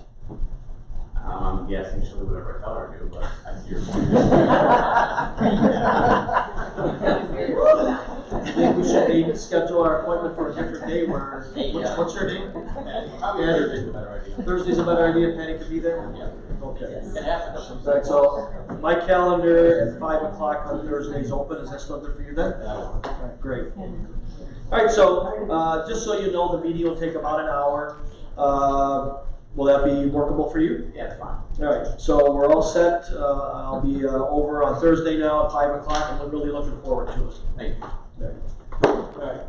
Yes. Tom, I was wondering, what was the motivation to ask them if they wanted to sell it themselves, or if they wanted to do the land contract? I like, you know, a lot of people, well, I'll ask that question, and more often than not, it's like, no way. Well, no, that's why I'm talking to you. All right, now with the for sale by owners that I call a lot, you know, and there's a mindset where they want to do it on their own. So I want to get that could be an elephant in the room. I want to get it. I want to when you get something said, it gets it really little. It could be a really big thing. It could be in your mind, oh, I'm going on this appointment, and they might be going FISBO. It's like you ask them the question, and they say no. It's not even a concern anymore. Or they say, yeah, I'm considering it. Then you want to at least know that. You want to know that you're competing with them. You're competing with him selling privately, and you might want to have some different. You might have brush up on your values, the values of hiring a real estate agent versus doing it on your own. And about the land contract option, why would you even ask? Okay. What do you get from that? Well, your house is more saleable, so if you can offer land contract terms, that brings in a lot of people that couldn't otherwise buy that property. So I'll try to offer land contract terms every time. But if there is an underlying mortgage, you know, that it has to get paid off, because all mortgages have due on sale clauses in them, and it says if the ownership transfers, the mortgage becomes due and payable upon such transfer. Right? Now the bank wouldn't always know, but then your homeowner's committing loan fraud, right? So you don't want to be a part of that. So if there's you kind of got to feel the situation out. Maybe they owe a $20,000 mortgage. Maybe then you could still ask that question. So you got to kind of feel out the situation. Like if Steve would have said, I've got a $100,000 mortgage, I wouldn't even ask those questions. I can't offer those kind of terms. So if you look at this little checklist I put here, seller's motivation. So, Excuse me. yeah, no. The due on sale clause, it is, you can't sell it on a land contract without the Permission. bank's permission. Right. Because I've done a few of these where the bank said, we have no problem with it. And Yeah. they wrote a letter. And that is a really good point. You know, they would have to get, you want something in writing from the bank saying it's okay to. I had them actually. And I would recommend it, put it on, offer those terms. There's a lot of people out there that make tons of money, but it's not provable, right? You know, they're business owners and they can't prove the money they make, so they can't buy the house that they want. However, if you offer land contract terms, they can. And, you know, if the seller has an investor's mindset, it's a great way to make a ton of money. Right? Land contracts? Absolutely. Yeah. Some way they can make double the money over the term of law. Yeah, if not triple. I mean, it's, all you gotta do is work it out on your financial calculator. I'm probably going back about 5 or 6 years. The one contract I did do, the bank required that the new homeowner send a payment directly to the bank. Yeah. And then the difference went to the land contract holder. And if you're representing a buyer in that situation, remember your buyer has second lien position. So if that person took the money every month and didn't pay the mortgage, right? They could foreclose, and that buyer that you represented could, you know, lose everything. Because the bank would foreclose because they have first lien position ahead of that buyer. So it's a risky thing, but it can be done. So on here it says seller's motivation. So I always use point B. So it's like my mindset, I'm not selling a house or helping a buyer buy a house. I'm helping them get to point B. Point A to point B. Right, that really helped because I don't like being a salesperson. I like being a consultant or a coach, you know, and if I can, in my mindset, be helping them change their lives, whatever point B is, I'm not so much a salesperson. I'm a trusted advisor is what I am. So you heard me drill down pretty deep, you know, why he's, you know, it wasn't just a moving to Florida and then I moved on to the next question. It was, why are you going? Who's there? What are you going to do? You know, and I might even go a little bit deeper if we weren't in this class right now and I wanted to get through it. Right? Because you really want to get a really good understanding of where their point B is, especially when you're on a listing appointment, you want to talk about point B. So hey, this is not about selling your house. I know you have to sell your house to get to point B, and I know you want the most amount of money, but isn't it that you really want to get down to Florida to be with the grandchildren? You know, or isn't it really that you want that, you have that new job in Flint and you need to get there, and, you know, what's that new bit of job going to do for you? And yeah. I find it's also great, another motivation when you get an offer, and the offer's light, let's say you offer 10 grand light, they said, we're 10 grand, that's your grandkids. At the point of that, do you know what their motivations are? I've been talking about that down the road under negotiation times. So just getting a good, clear picture of what they want helps a lot. Not only get the listing, but to maintain and sell it. The house isn't selling, and you have to do a price reduction. Instead of, you know, let's lower the price to lower the price, let's adjust the price. I don't like to use lower. Let's adjust the price, you know, so that you can go get to those grandkids, you know, so we can make sure that you see the grandkids. Talk about the motivation, not about selling. You have a question? No. Okay. Are you competing with other agents? You know, so sometimes that comes up. Why I ask that question? You know, it's like you're drawing attention to the fact that they should be interviewing other agents, but you know what, in my mindset, they're talking to 10. Every buyer I work with, they're talking to 10 agents, or they called on 10 houses, and now they got 10 agents bugging them. Every seller I talk to is potentially considering 10 agents to list their house. So whether I ask it or not, I feel that situation exists. What about that seller's opinion of price with, you know, those questions? What'd you get from that? Well, it gives me an idea on where their line of thinking is and how they're coming up with that price. Such as, are they going online and looking at the estimate kind of thing? Yeah, and there's like 3 questions there about that. I mean, the questions are lumped together. Like motivation is 2, 3, and 4. 5 even. And then 6 is a price question, 7's a price question, 8's a price question. Okay, so I asked this, you know, if what I think about price and what they think about price is in alignment, my pricing presentation could be so fast like this guy. It's like, so you want 250? Yeah, I'm on board with that, let's do it. Pricing presentation over. Signing papers. Yeah, why do we have to go into this big elaborate pricing presentation if they want to price it where it should be? Hey Tom, but when you ask about Zillow, you know, there are a lot of times where Zillow price doesn't match and it's often overinflated. If you lean in with, you know, Zillow says your house is worth X, if they agree with that, then aren't you kind of working backwards as to prove why it might not match in what's going on in the market? I just want to know what they're thinking. So, and you know what? Every one of them looks at Zillow now. If you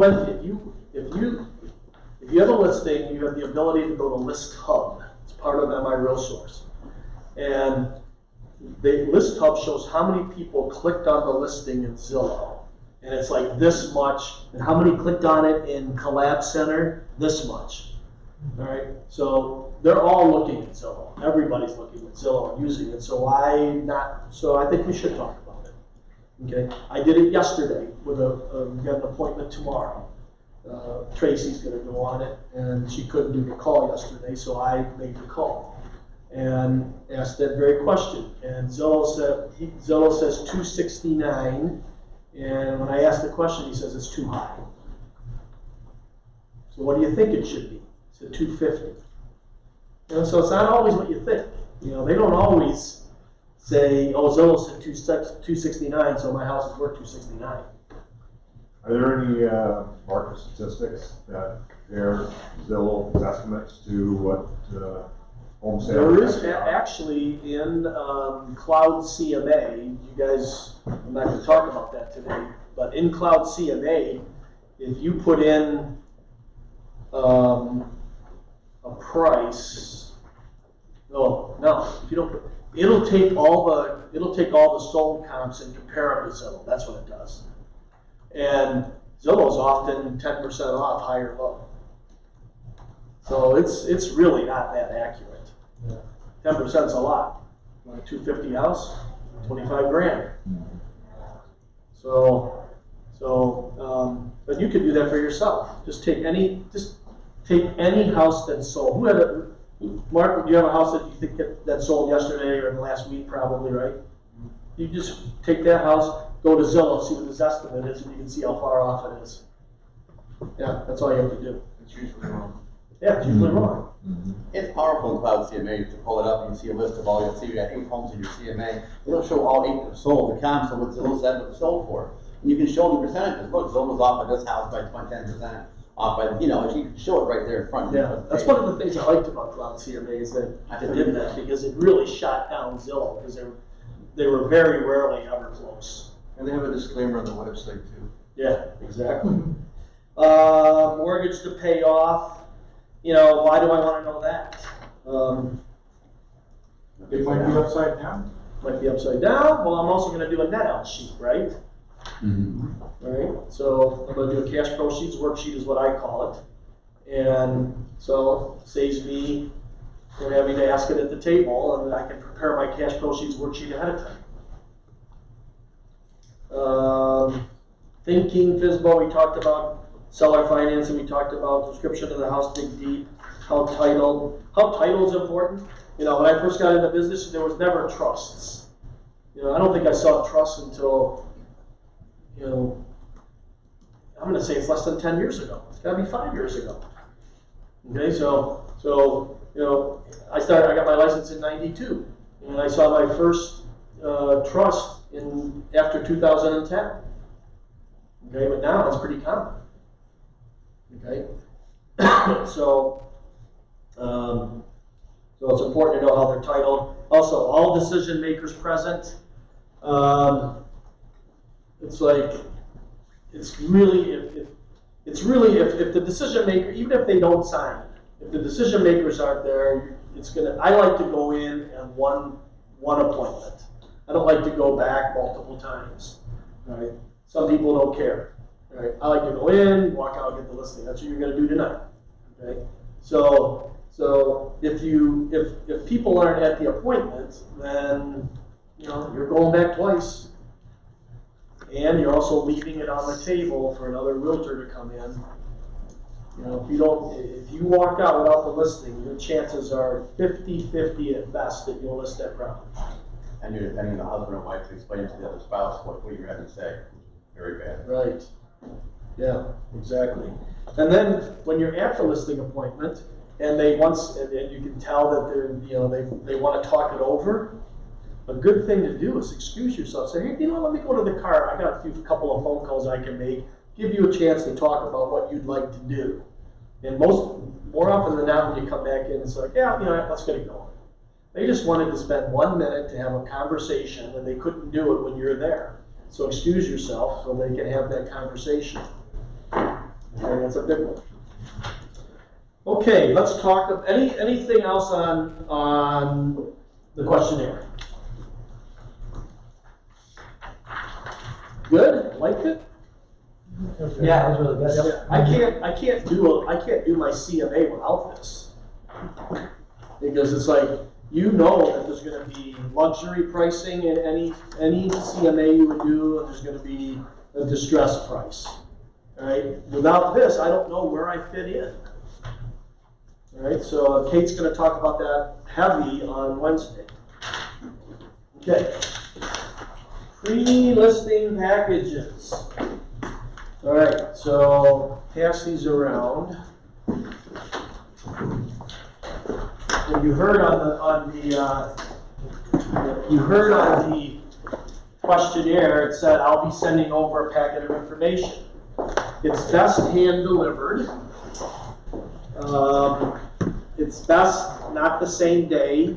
It's even best a couple of days ahead of time, but you got to work with what you got to work with. Lou, if you were delivering one, you might have to email it. Because your appointment's today. I have the Keller Williams listing presentation or pre-package on my desktop. So sometimes I have to do that. Sometimes you got to email it. Emailing it is not as good as hand delivery. So let's go through and come up with 10 things that should or could be in a pre-listing package. So just start throwing it out there. Mark, what would you suggest? I like to do a office resume, do a snapshot of what credentials we have from our office. Did everybody get that? Yep. Which are fantastic. An office resume, what else? And then I actually do individual agent resumes as well. Agent resumes. Okay. Seller disclosure statement, lead-based paint. Yep. And maybe even a note that they could fill that out before you get there. Yes. Okay. What else? Staging tips. Home staging tips, right? Yep. Keep firing them out there. Comparables. Do you do a CMA in a pre-listing package? Mine is extremely generic, so it kind of gives them a ballpark price. So that way when I get there, they're somewhat prepared. or to kind of have a general idea of what I'm going to be talking about with the convertibles. Yeah, we have this thing called We're Selling a House. And it's got 47 tips to make your house sell easier. It has a net out sheet right here. And then it has the listing presentation scripted with blank spaces on it. That should have been put in there. Places where it'll be marketed online. Did you create that for yourself, or is that a stock? Everything I have is ripped off. I take all the good ideas I see out there and incorporate it. So this came from Sean Kokoska, Diana Kokoska's son. He has a company called Icon, I think it is. And we made our own. It's got our logos on it. We put some stuff in there that's for us. But if you look in the package that's going around, I keep moving it around so that people see it. There's a little magazine in there that we have. A thing about pricing it right. I know in mine. How to price it. How to price it. Yeah. There's a lot of things you can put in one. I like the resume, because you're interviewing for a job. Okay, I like guidance, staging tips, pricing tips. Not big on putting a whole lot of intel on their house in there. That's a lot of work. We just have these things made up, and we slip a letter in there, and we slip a market statistics. We use this thing called Altos Research. You want to go to it, Altos, ALTOS Research, altosresearch.com. It costs me about $150 a month. But I get all of Macomb County, Troy, Rochester Hills, and the Grosse Pointes. Right? So a lot of intel in there, and it really prints out. I have it in there. It's on the left. It's on the right hand side. If you have it in your hands right now, and you'll see market information. Business card can go in there. You see, got a little letter opener in there. You can put this kind of stuff in there. Okay, put your business card. Okay, and what it does is it differentiates you from other agents. Okay, because very, very rarely does an agent do this. Yeah. Who goes on a lot of listing appointments? Lou, you ever see a pre-listing package sitting there? Do you go on them or Stacy? I go on and look from the buyer side, so I get to see it. She does some stuff like that, but I like some of your forums. I really like that, the 5 things that excite you about your house. That form in there. Yeah. I just think it kind of takes the edge off a little bit. Kind of keeps it. Well, it does save time. Yeah. It saves time, positions you as an expert, and if you give them a couple of days to read it, it really helps. And I like what that guy did, because I take over every piece of paper, and they sign it all. It takes 30 minutes just to sign papers. It's like put your contract in there so they can see it ahead of time. Right? Do what he does. Only sign 3 of them at the appointment, and have the other, like the seller disclosure and the lead paint disclosure, could be signed ahead of time. And I'll tell you, if you walk into an appointment, and they have filled all that out, I gotta be listening. Where did you have these printed? Best Print Buy or Best Buy Print, something like that. Online? Yeah, online, all this stuff, it's really cheap. Really? Okay. That thing doesn't cost that much. Really? Okay. Yeah. The reason why I was chuckling is because a few years ago, I called and expired, got the appointment, and then because Joe's in my office, Joe says, "Hey, I'm going out there next Friday." And I'm like, "Yeah, right." He goes, "Oh, Chris Parsons is going out Wednesday." I'm thinking, okay, now he's pulling a chain, right? They actually had appointments. So this expired person had 3 Keller Williams Lakeside agents going out. I was going out Monday because I like to be first. That's funny. They were going, Chris was Wednesday and Joe was Friday. This was a listing marathon because I wanted to beat those guys. Okay? So is that the one you listed for 4%? No, full price commission, full warranty, or full last. Haven't touched. Okay? And I have to tell you that, I was out there for almost 3 hours. Took time, okay? But when we were done, as I'm getting ready to leave, Chris had a pre-listing package in between the 2 doors. So while I was there, he dropped one off. And I happened to look at it and go, what the heck? Oh, this is Chris. And she's standing right there. I go, yeah, this quote's your next appointment's guy here, but you don't need that. Okay? Needless to say, the following Monday, I got the phone call. Not only did I sell her house, but she also bought another house and sent me 2 referrals. You're on appointment and you're competing. It's, you know, I like to be the last one because that person has the best chance, I think, of listing it. But the first or second, let's assume there's 3, they could have some really good, they could say what I'm going to tell you in a minute, and then the last one doesn't get their chance. This summer, they had one. So I would go, if I'm second or first, and I know there's people after me, you know, I'll tell them, you know, I'll first ask them, other than meeting with these other agents, is there any reason why you wouldn't put your house on the market with me and my firm? You know, most of the time they'll say, no, we loved everything, it's just that we want to have these appointments. And I'll say, just want to let you know that I've spent about 3 or 4 hours preparing for this appointment. And of course, we're meeting tonight, you know, and I could be with my family right now.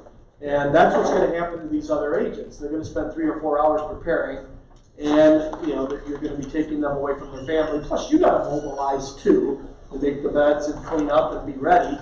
You know, since you're completely comfortable with me, why don't we cancel those appointments, right? So that those agents don't have to spend those 3 or 4 hours and be away from their family, and I can get your house listed tonight.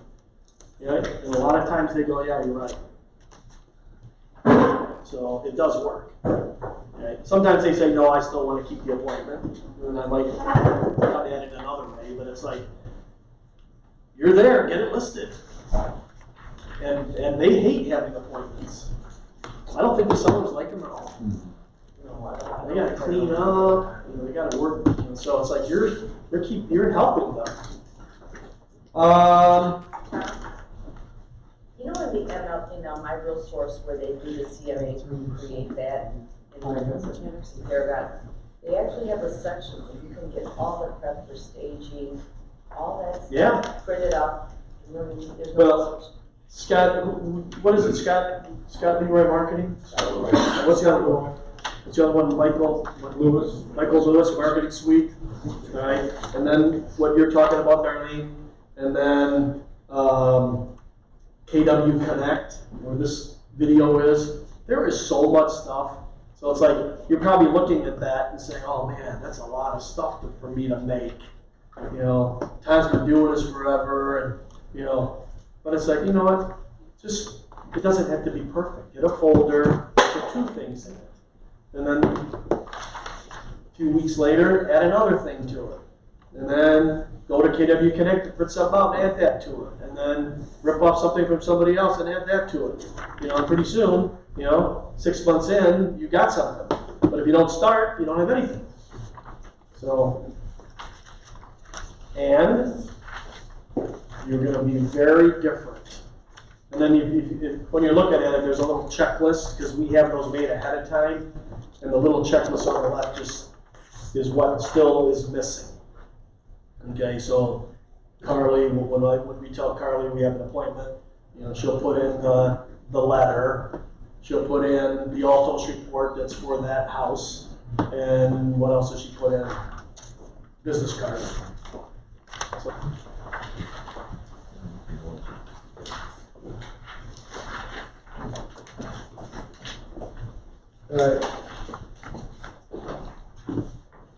All right, so let's talk about CMAs. And Wednesday, that's really going to be real heavy in that class. That's all about pricing the house. So I'm going to leave that to Kate. However, I want to give some thoughts on it, and it might differ from what some of you are doing.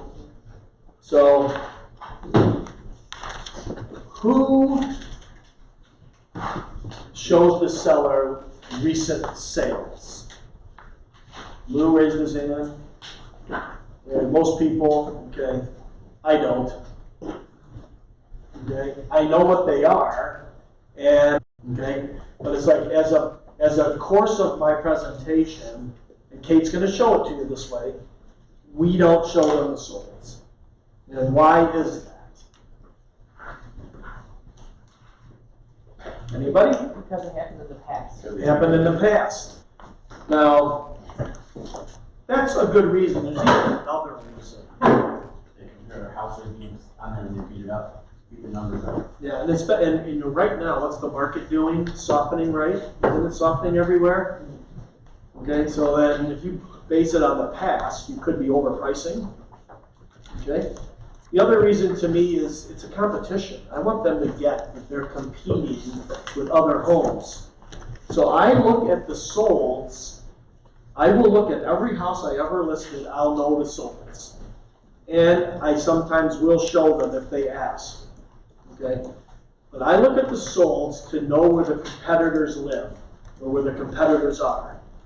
Okay. So I'll do a market analysis, and the house is 300, and all the recent sales are 300.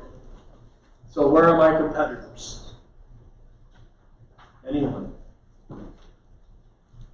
Brad, where are my competitors? They're usually all over the map. I looked at all the solds. They're all around 300. I did my pre-listing questionnaire, and his or her house sounds like a 300 house. So I haven't even been there, and it's a 300 house.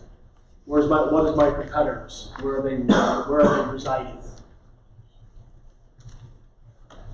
We talked about the act. 250 to 350. No one says I want $300,000 houses. We talked about this the other day. They're going to shop at a $50,000 price range. That's usually the biggest price range until you get up into the millions or, upper, 7, 8s, then they might shop at a $100,000 price range. When you get down around 100, it's about 25 or it might even be 10. But people will, they'll go to Zillow and they'll put in, 250 to 3. They'll put 275 to 3 1/4. They'll put 3 to 350. That's what they're going to do. That's what we do. That's what they do. So I'm going to pull up all the competitors between 250 and 350. Thanks. Okay, and then I'm going to go and look at the competitors, and I'm going to write on my listing questionnaire. Where'd I put it? Right? Because I'm taking this on my appointment, and I'm going to write somewhere. They won't even see it, but I'm going to write the street addresses of the houses that I want to show them. So on a listing appointment, you want to win the seller. All right. If you're going to show them solds, you want a small amount of them, 5 to 10. Okay. If you're going to show them actives, you want a big amount. Because you want to show that there's a lot of competition. Okay? So maybe you would go, 250 to 350, and just about any city is going to give you a lot of them. And then you want a lot, if you're going to show them, I will be ready with expireds. Have a big list of expireds, withdrawals, and cancels. Right?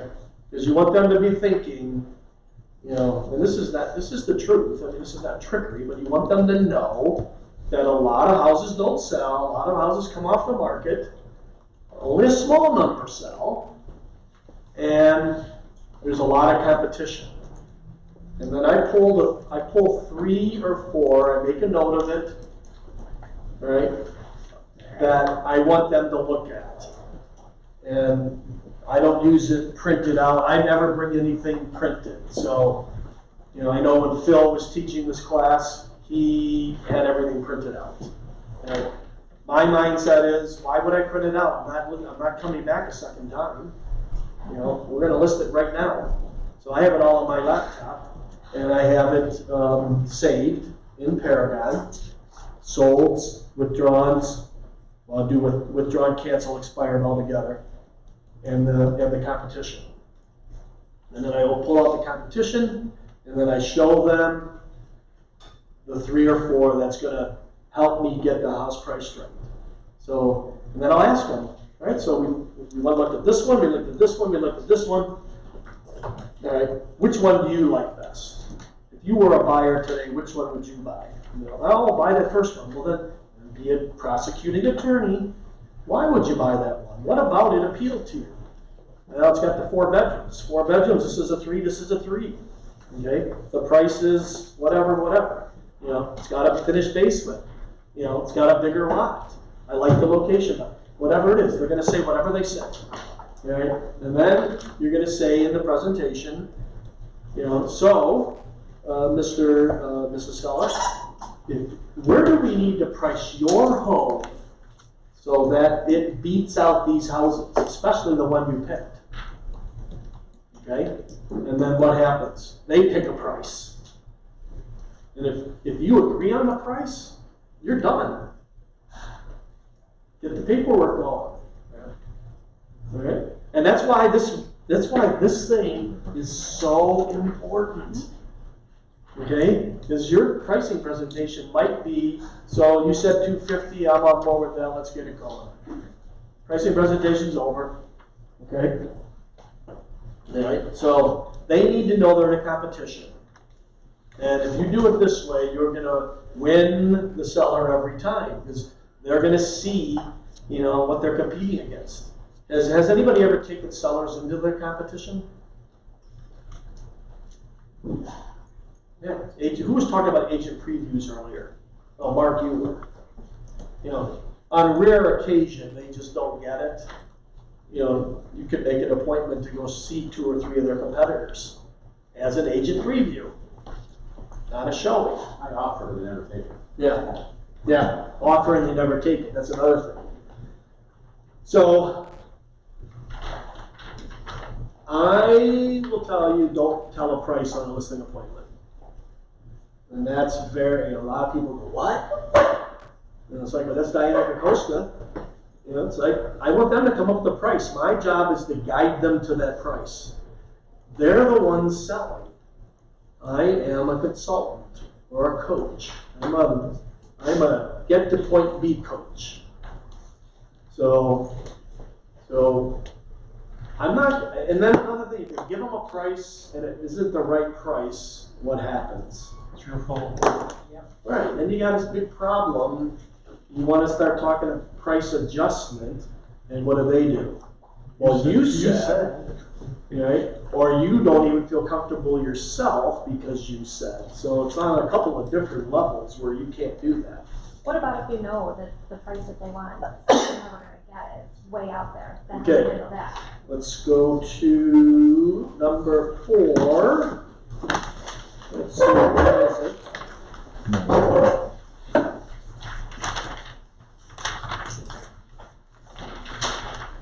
Oh, I'm sorry. Where did I put it? Okay, number 6, B sub 1. Go to the well over and over. Okay?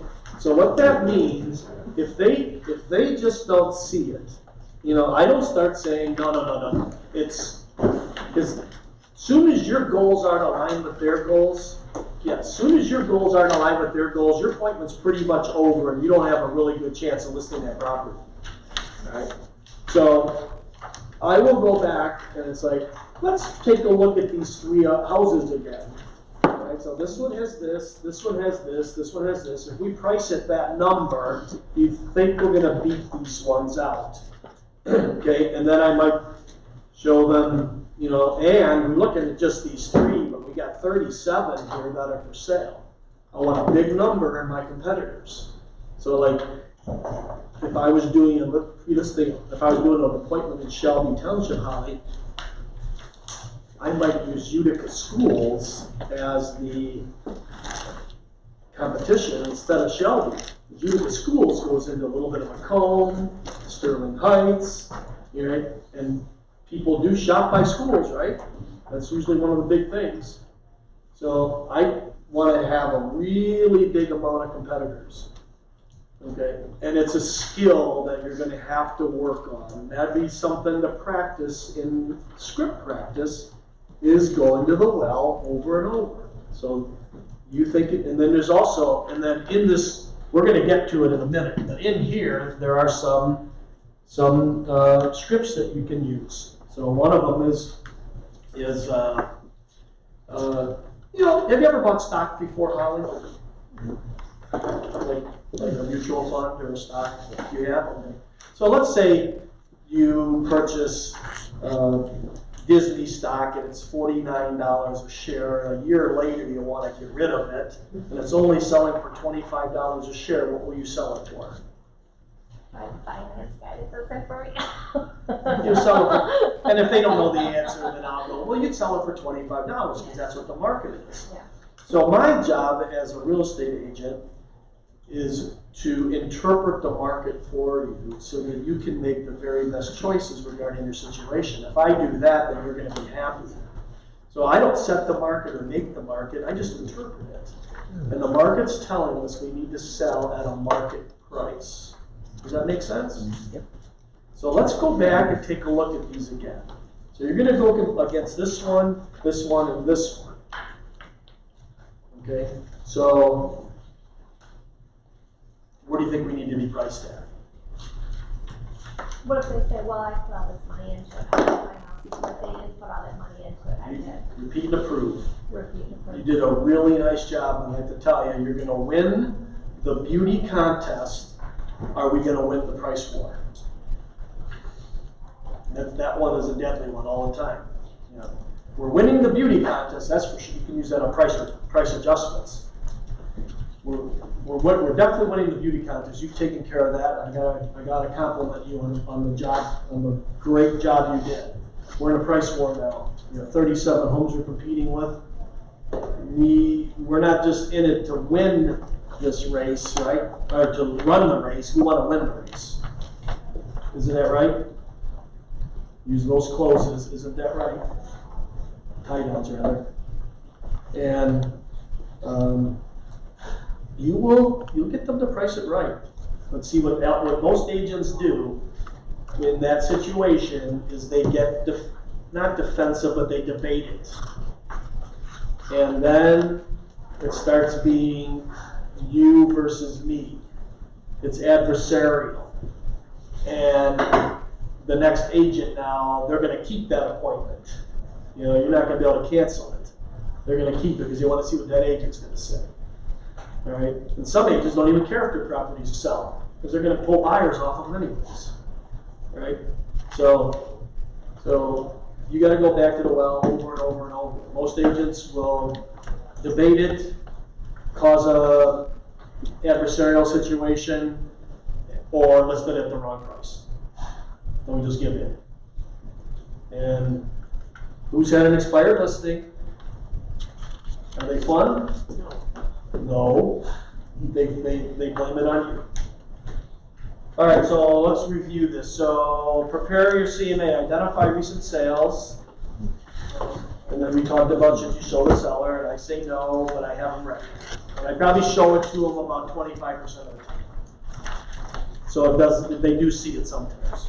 But sometimes, I'll tell you, about 50% of the time, the pricing presentation is, all right, so you said 250, I'm on board with 250, let's go. That's about half the time. And boy, is that fun. When they fill out the seller's disclosure and the let disclosure ahead of time, you walk in there, you got the listing. Okay? And another one is, shall I bring the lockbox? Yes, you got the listing. Okay? That's a good little thing to say when you're on this. Oh, I should type it into that thing. Shall I bring the lockbox? Or shall I bring a sign? All right, market condition, we talked about, we didn't talk about month's supply. Again, are you guys all coming to Wednesdays for Kate? I really think you should, she's really good at this. Same time, 9 a.m. Yeah, 9 a.m. So Kate is gonna show you market stats. And we looked at it, Ken, you were there too. We looked at it Saturday. And I love it. You know where it is? The market stats in there, resources. Okay. So in there, I always look at, these are the things I look at, month supply. So are we in a seller's market or a buyer's market? So what were we in? Who was at the table? Was it you that we were talking to? Was it 12 months supply, right? Yep. Right. So here's your supply levels. 4 and down is a seller's market. This is Gary Keller. This is what he says. 4 months and down. And Kate's going to show you how to determine that. It's really easy to do. You don't even need a computer calculator, and you need to know the active listings and what's sold. Okay. 4 to 6 we would call a balance or a normal market. Okay, 4 to 6 months supply. And then above 6 is a buyer's market. Okay, so let's say we have 20 homes for sale, and 5 sold in the last, and what I would do is I would take a whole year and divide by 12. So 5 sold in the last month on average. What is my month supply? 20 for sale and 5 are selling a month. 4 months. 4 months supply. So you don't need any special calculator or anything. You can just do this. Okay, you want to know this. This is like critical. Every appointment you go on, you want to know this. All right, you can't see that. Last month, what was it, 5? I just say last month on average. Oh, on average. Yeah. All right. Now, is that a seller's market, buyer's market, balance market? Just at the tail end of the sellers. All right. Would you, if somebody wanted to put an extra 10,000 on it, would you recommend it? Or would you be for it? I wouldn't still not recommend it. I'd go to the well. But would you be for that seller jacking up their price $10,000 when it's a 4-month supply? Yeah. Nikki is saying no. And I agree with Nikki. Yeah. You're almost a neutral market. Now, if it was a 2-month supply, would you do it? Yes. Sure. You're probably going to get it. Okay? Some markets, last summer, I saw under 1 month supply. You know, and it's like, listen, you don't even need a sign. Just put it on the market and it'll be sold in a weekend. Yeah, those were the 250, around $1,000. Sorry? Yeah, it's every price point has them. Even $1 million home has, you can have a price where it's selling right away. So if you got to that point where they kind of wanted to go $10,000 more than what the market's bearing, now you can go back to your pre-qualifications and looking at what their motivations were and things of that nature, stack those problems against them to convince them to be where they need to be instead of where they want to be. Yeah. So that'll help combat that. In that listing presentation I gave you numbers, it's numbered. This is the bold, and you know what? It goes against the book. And do you mind? Is it all right with you that we use the one I handed out? Okay. The one in the book's good. Okay. But this is what I like to do. And number 6 is the pricing presentation in here. And say it again. Would you make your point again? Well, if they want to price it, if Steve wants to price his property a little bit higher than what we were really talking about, okay, I will use, I'm stacking problems against him. When I was pre-qualifying him, okay, before to find out what his motivation was, he wants to move to Florida with his grandkids, he wants to fish more. I'm going to use those hot buttons to kind of help him convince that that's not really a way that he wants to go. So are you really motivated or aren't you? And as Steve, if you can't get this price, would you settle for a little less so that you could be in Florida with your grandkids? Are you starting to get how valuable this is? I mean, without this, how could you even do an appointment? Because here's all the motivation, right? On a scale of 1 to 10, what's your motivation? So yeah, well, when I say, go back to the well over and over and over and over and over, you might have to go back 4 or 5 times. Okay? You want to price right listing. The seller's going to be happy. You're going to be happy. You're going to have a sold sign up. Your neighbors are going to be calling you because you did such a good job. Tom, depending on the market, would you ever suggest a bidding war? Marking it Love or- bidding wars.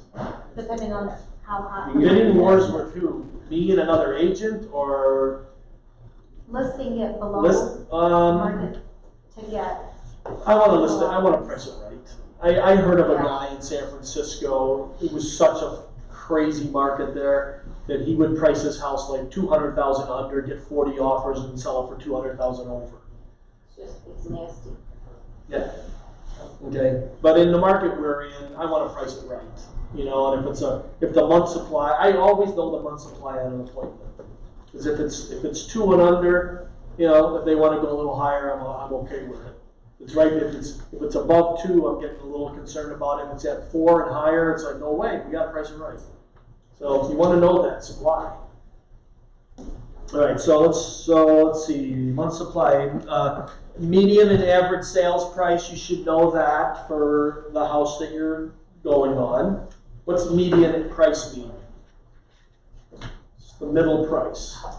So if you have, I always use the example, you have 21 homes, it's the 11th home. 10 below, 10 above. If you've got 20, it's 9 and 10 divided by 2. Whatever 9 and 10 sold for. Okay. I mostly use average. Days on market.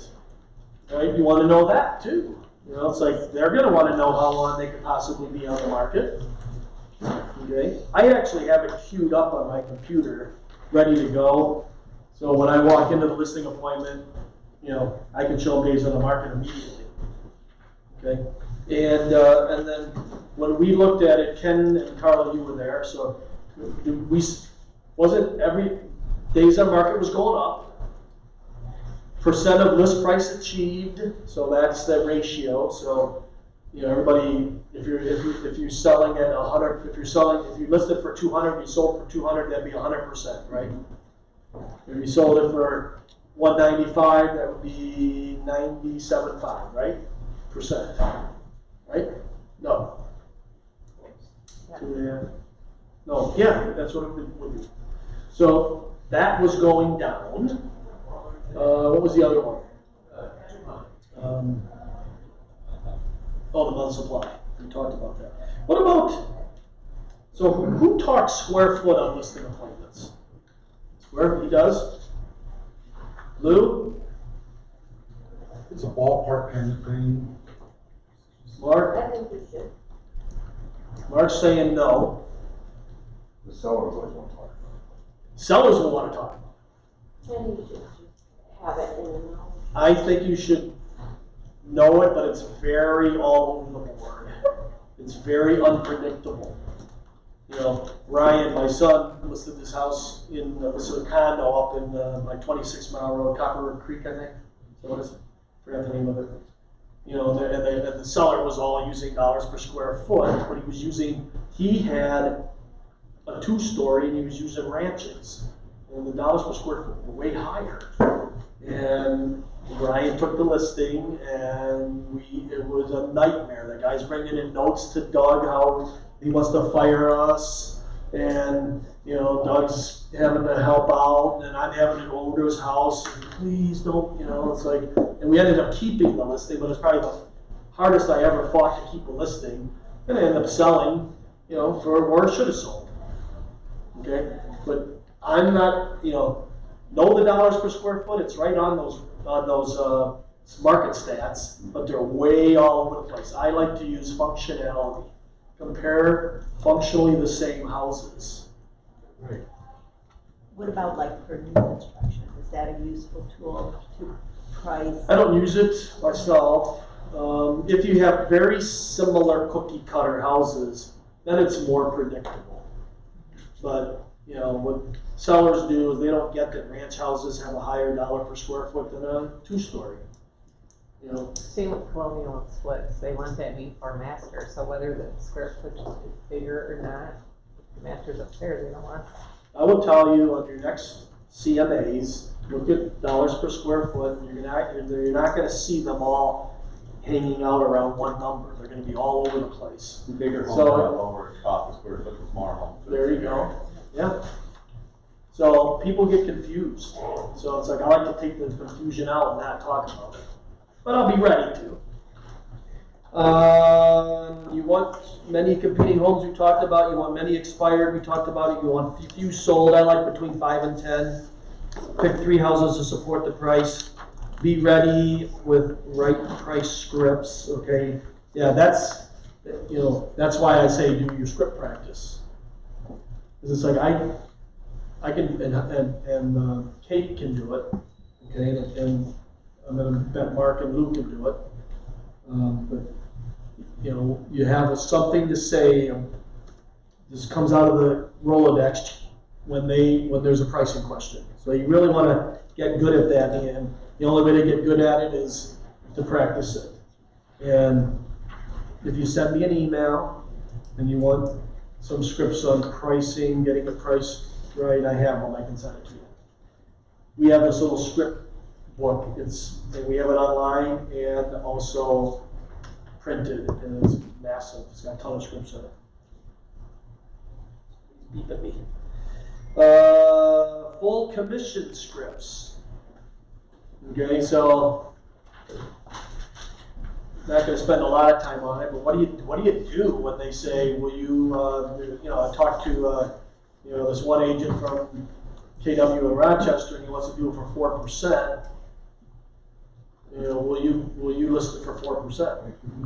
What do you say? No. Ask them what they're See, I like lose. Lose is, no.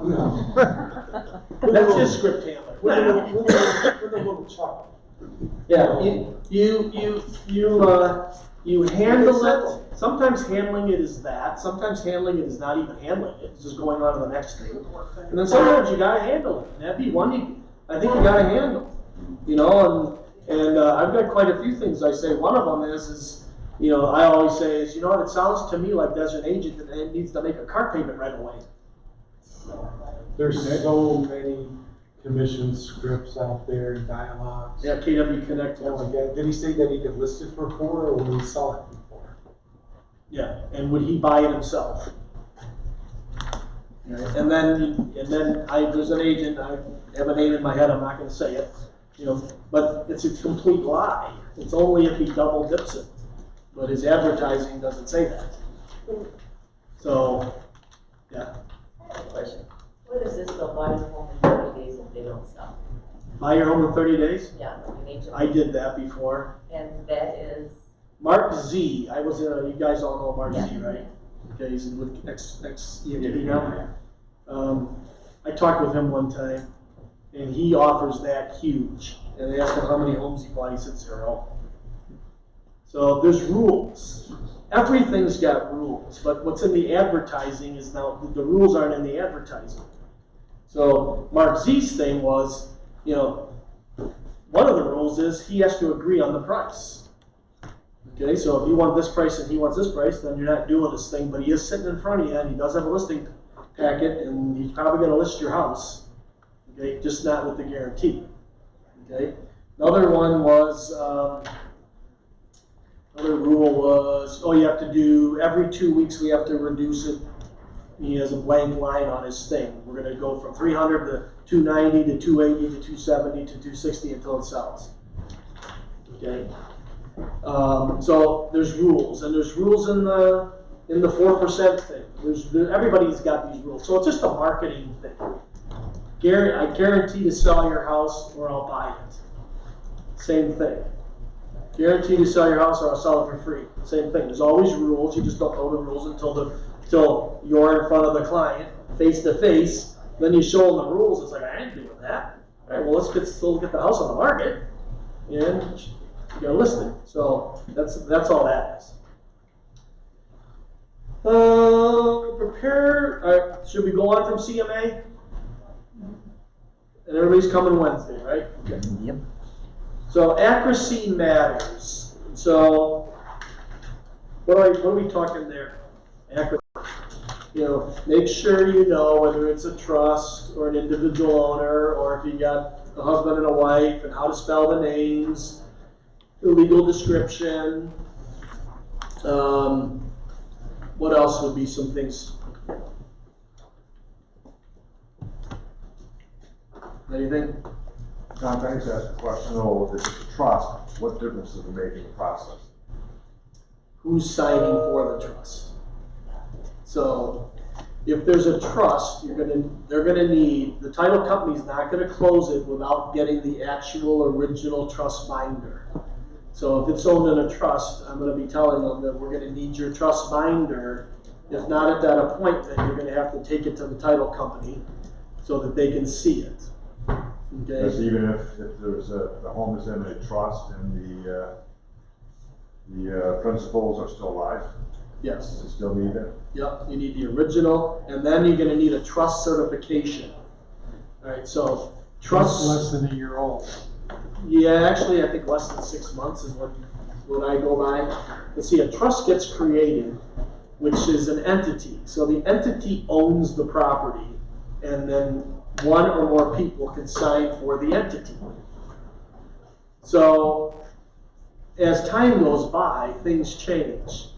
You know, people get divorced, people die, you know, people get added in, people signers are not signers anymore, you know, stuff changes. So a trust certification has to get done so that the title company won't close it without a trust certification. Who does trust certifications? Lawyers. Attorneys? Attorneys. Okay. Who's done a trust with next door here? Yeah, it's one. I have a trust of anything here. Right, but they don't charge anything for they do the trust certification themselves for free. Yeah, most title companies will do it for free. All right, title companies all have an attorney. You know, I don't know who the attorney is for this title, for Rocco's attorney. who? I think Rocco's attorney? I think so. So yeah. So, yeah, it'll need a trust certification. So the big thing when something's owned in a trust is they're gonna need to either give you the trust binder, and they're always afraid to. It's like, what if you lose it? It's my only copy. All right, or, you know, I just tell them, well, you can just take it to the title company. They're gonna look at it, make some copies of it, they give it back to you. So you can do that. Okay, and there will be a trust certification needed. And if an attorney does it, it's going to cost a couple $100 usually. And if the title company does it, it's free. All right, going on the appointment. So this little script, this is from Bold. So this isn't the Lipinski team script. This is just Bold. So who's been in Bold so far? 1, 2, 3, 4, 5, 6. So 7, 8. Bold's coming again. I don't know, is it April? March. Bold's coming again, and into Bold. It's like the best thing you could do, I think. Okay. So this is the script. Now, how many pages is it? 1, 2, 3, 4, 5, 6. It's a lot to memorize, isn't it? So I'm going to give you some tips on how to memorize this, because, you know,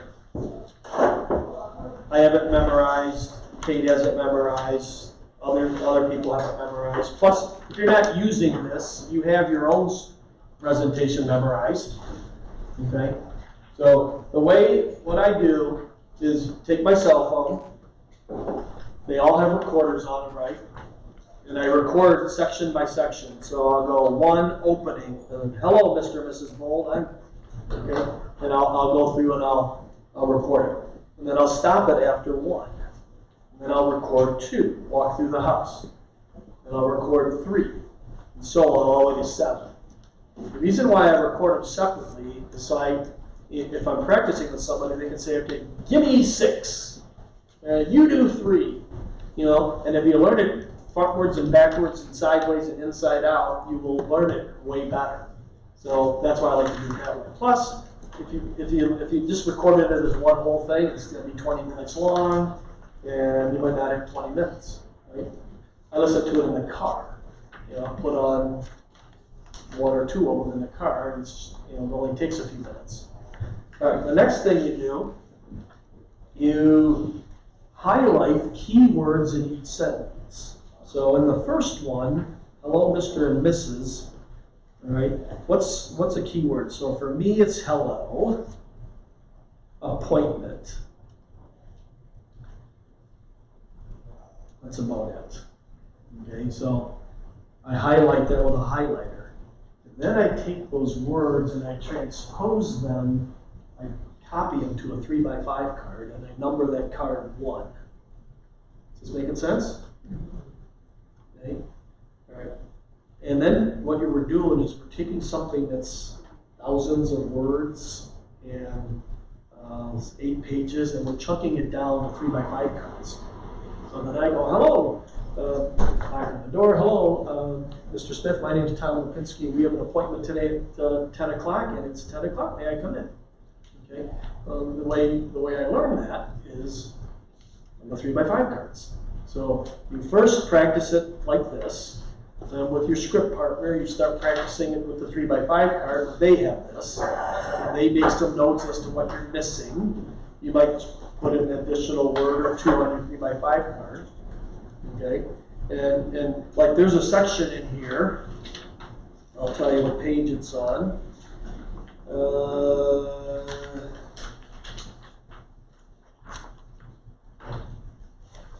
Okay, go to second to the last page. At the very bottom it says, it's much like buying anything. Let's say a computer. You get to a point where your 3x5 card has only one word on it, computer. Okay, Mr. and Mrs. Seller, have you ever, you know, have you ever bought a computer before? Let's say, and I'm going to go way off the script, but it's going to be the same thing. Let's say you go to Best Buy and you find exactly the computer that you want. It's $1,500. But you being a savvy shopper, you decide you're going to go to a microcomputer center to see what their price is going to be, and you find that it's the same computer as $1,500. Yet they're offering, you know, software for movie making, an external DVD player, and an external monitor. So if you're going to buy the computer, where are you going to go? Microcomputer center. Right. And if you decide you don't need all that stuff, you just need a computer, you don't need the external monitor and all that, and you go back to Best Buy, what do you expect them to do to their price? Lower the price, right? Right. Otherwise, you're not going to do business with Best Buy. So buyers are just like you. Blah blah blah. So we want to get good at these scripts. So this is the listing presentation. If you want to use the one in your manual, what I'd like you to do is pair off, and let's go through and practice. So you got two, you know, just pick 2 people, right? And then use this presentation. We'll do it for 10 minutes. Okay? And go as far as you can. One person does 1, another person does 2, another person does 3. And just start practicing saying what the other person. I'll stop us at 11:35.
No, let's go to the play.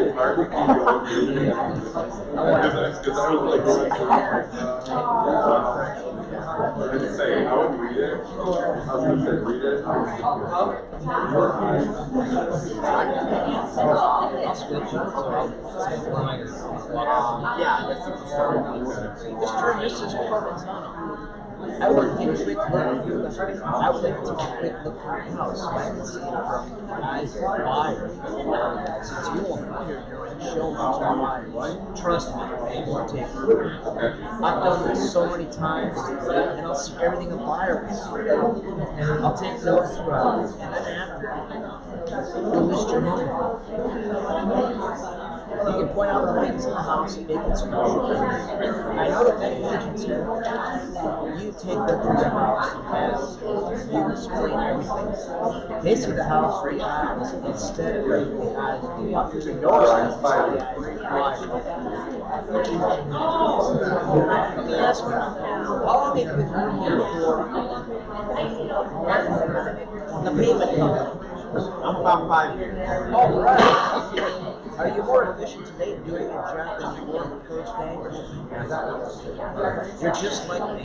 I've been doing this for 7 years. I just started yesterday. You may follow me if you like, or you can fill out the seller's survey so we can save the time. By yourself. When you want to drive your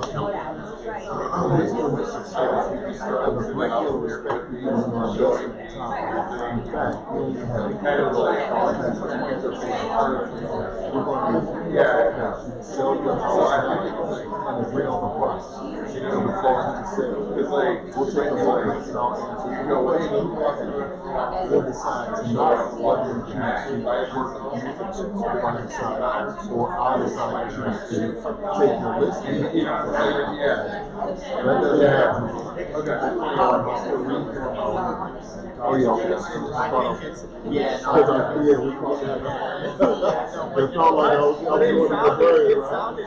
Okay, cool. Yeah, right, okay. That doesn't happen a lot. For instance, you may not choose to set the price, and we will help your house to sell, or you may choose to pay for rather turn you down now and disappoint you later.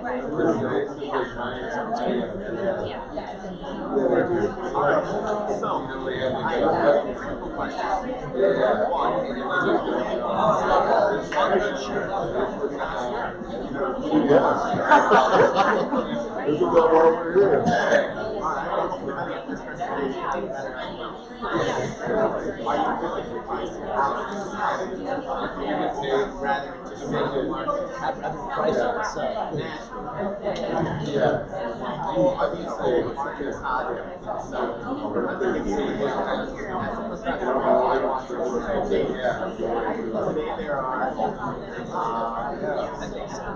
That sounds good.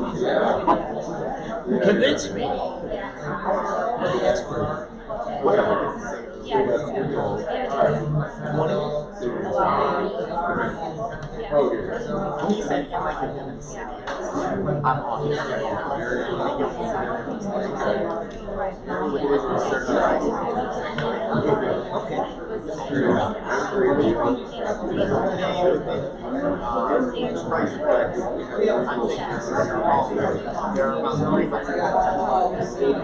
last week,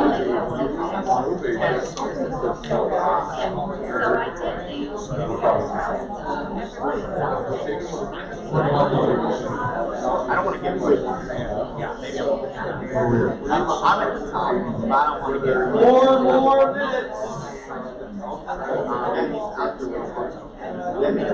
sell. want me to tell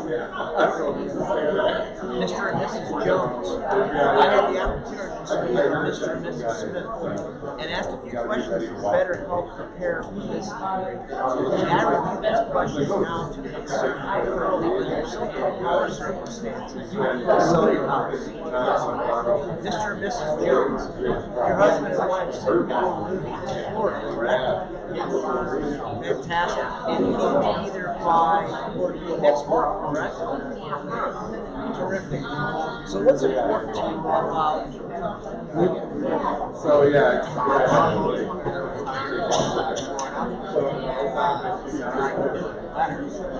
so ultimately, you're in Florida by next month. You started your retirement. Ultimately, what will all of that do?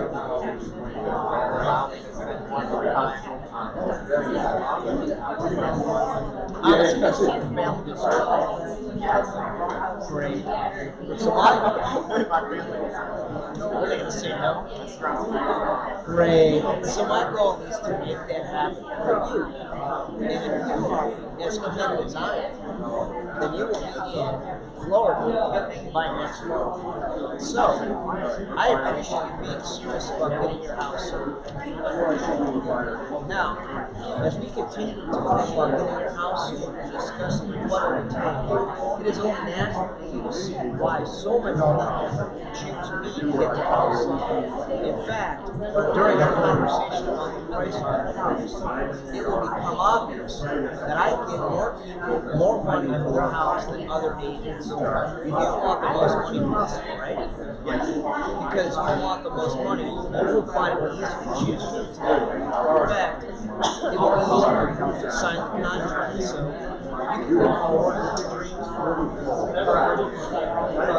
Mr. and Mrs. Seller, where buyers come from, according to the National Association of Realtors, I want to make certain that you understand why I'm not like a buyer. See, many agents will list your house, and they use what I call a PPP real estate. They will place your house on the multiple listings. They will place a sign in your yard. They will place on your seat. And out of the four components, which are prospects for buyers every day, this means that the market is daily on the market, giving you feedback as to what's happening. You want me to teach you what you want me to touch and give you feedback. Yes, sir.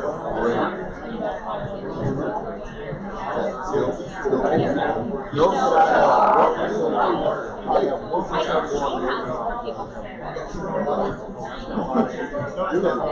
Oh, yeah, okay.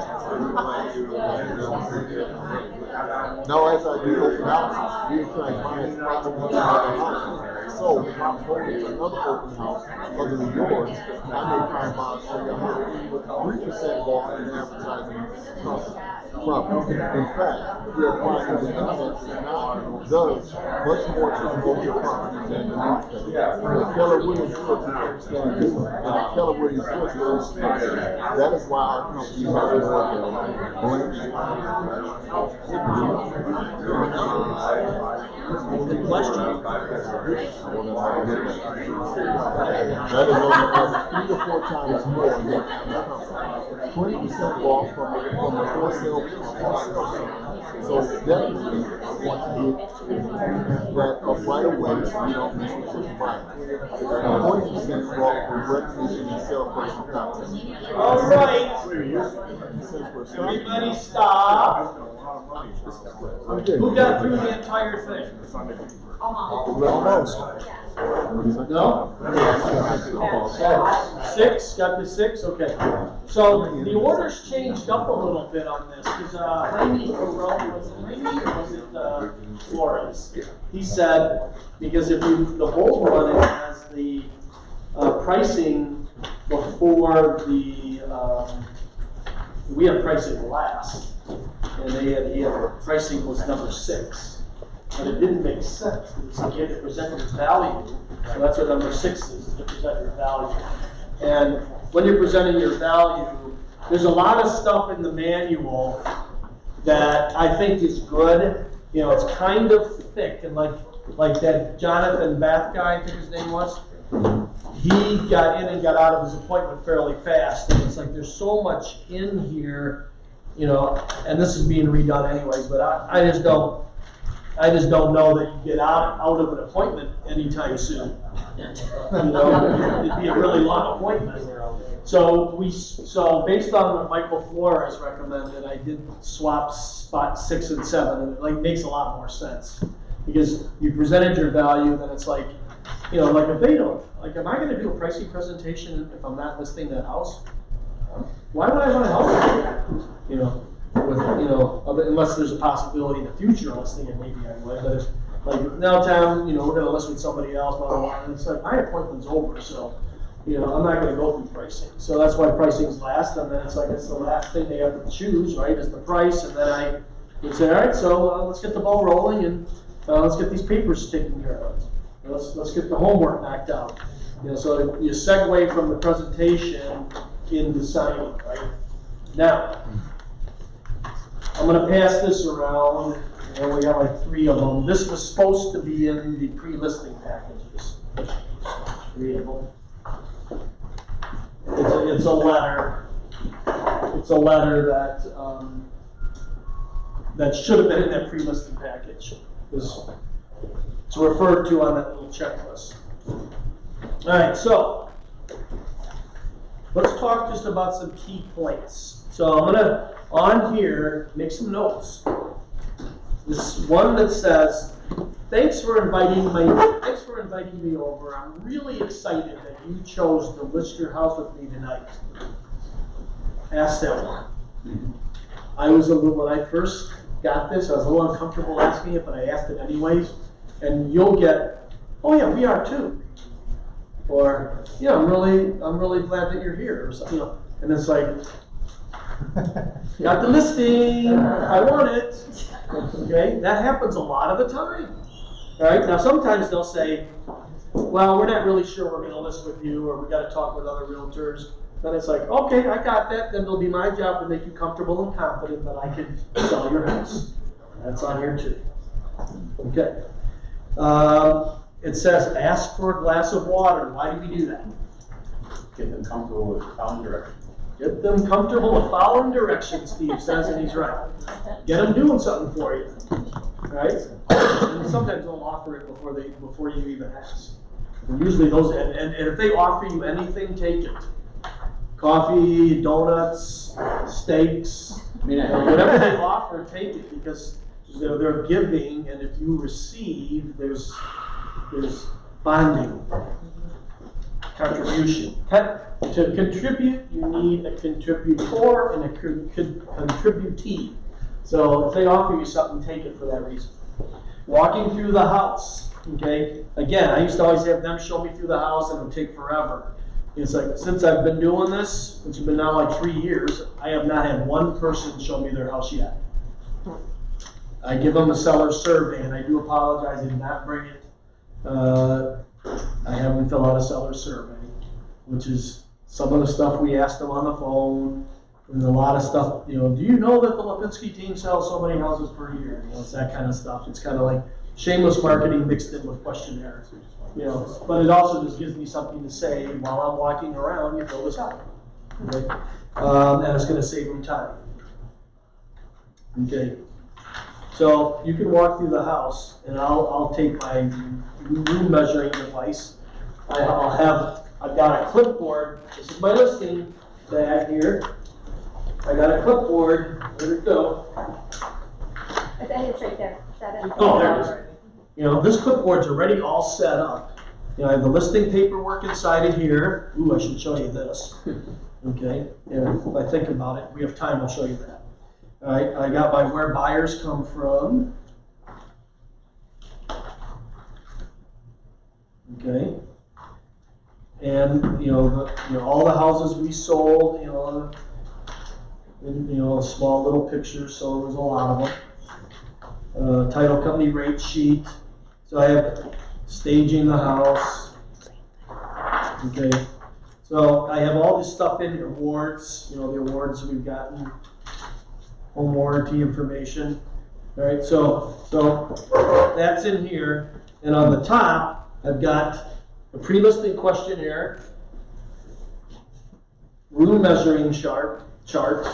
So when I'm walking around while they're filling out the self-survey, snapping room measurements, writing them down, floor surfaces, carpet, anything that I want to make a note of, and I can do it really fast. I go through the whole house, be done in 5 to 10 minutes. If they showed me, it'd take a half hour. So I recommend that you get one of these. So you carry a lot of stuff with you, but you're not carrying a bag around. Where'd you get that one, Tom?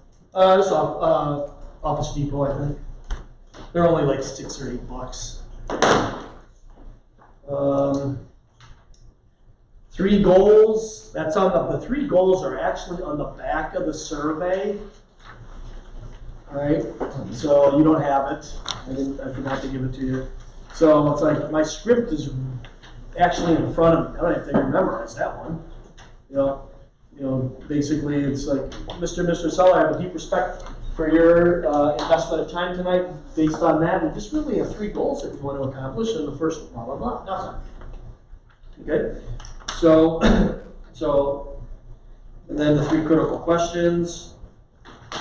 Okay, pre-qualifying is a rehash of the pre-listing questionnaire with them sitting there, just not to rehash it, to bring it back up.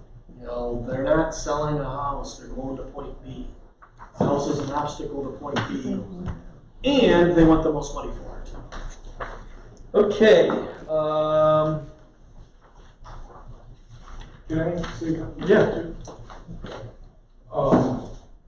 To me, this is kind of where you're having them elaborate a little bit more to you. But when you were on the phone pre-qualifying them, you're only talking with one person at that point in time.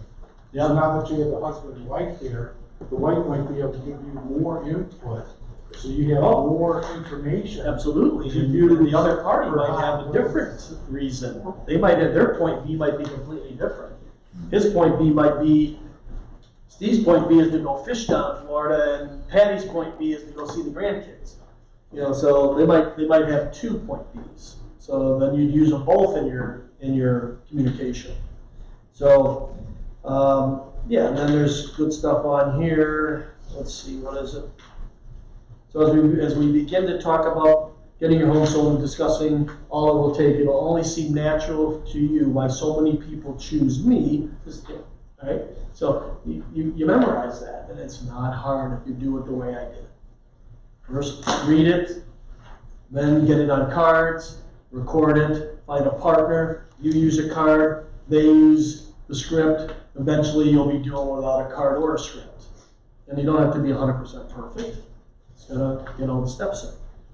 All right, then lastly, the 7, and 7 is the hardest one. Okay, 7's the hardest one.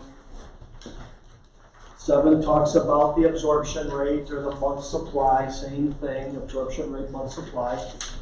And then it goes into, you know, showing the competition. You didn't see in 7, if you got to 7, there's nothing about the sold houses in 7. Okay?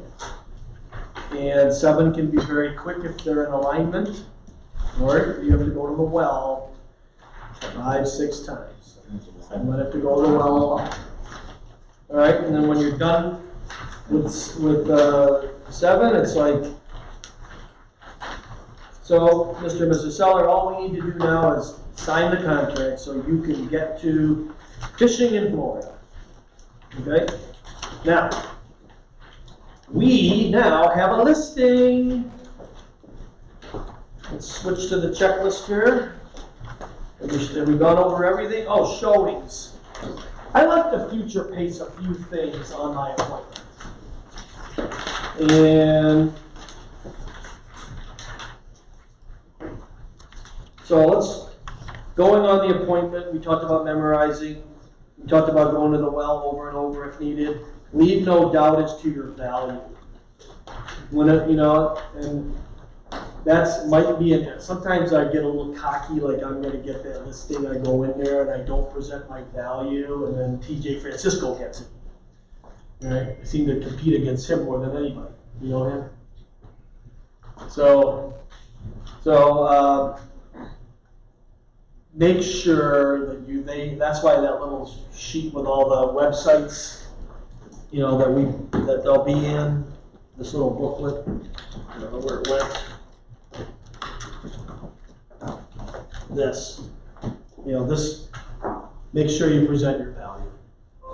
You know, how many homes you sold, where are you going to advertise, what are some things that you want to get out in presenting your value. You can also show how many homes that the market center, so team of sold underneath you. You know, we're right now 11% of the market we're selling, so we've sold 200 homes in the past 6 months, or whatever it is. You can leverage a market center instead of just you don't have that much experience behind you. Al has put on, I can't tell you where it is, but Al has put on the one-stop page stats, you know, that really make us look good. And, you know, it's like our market center sells more, our 5 offices, right? Where we got this one, Stacy, Campus B, and then the 2 to the north. We do more than 23, or go into Paragon, everything is searchable in Paragon. You can search for all the sales from this office and print them out for the last year. I had a listing appointment in New Baltimore, and there was some, I was going up against some local agent in New Baltimore. And it's like our office sold like 40 houses in New Baltimore, and this local agent sold 5. So, future pace, showings. Tell them that they should leave. It's on the sheet there. You know, it's best if you leave for a showing, or they might ask you, should you leave for a showing? And I'll go, well, if you're a buyer in your house and you're here, what do you think the buyer wants to do?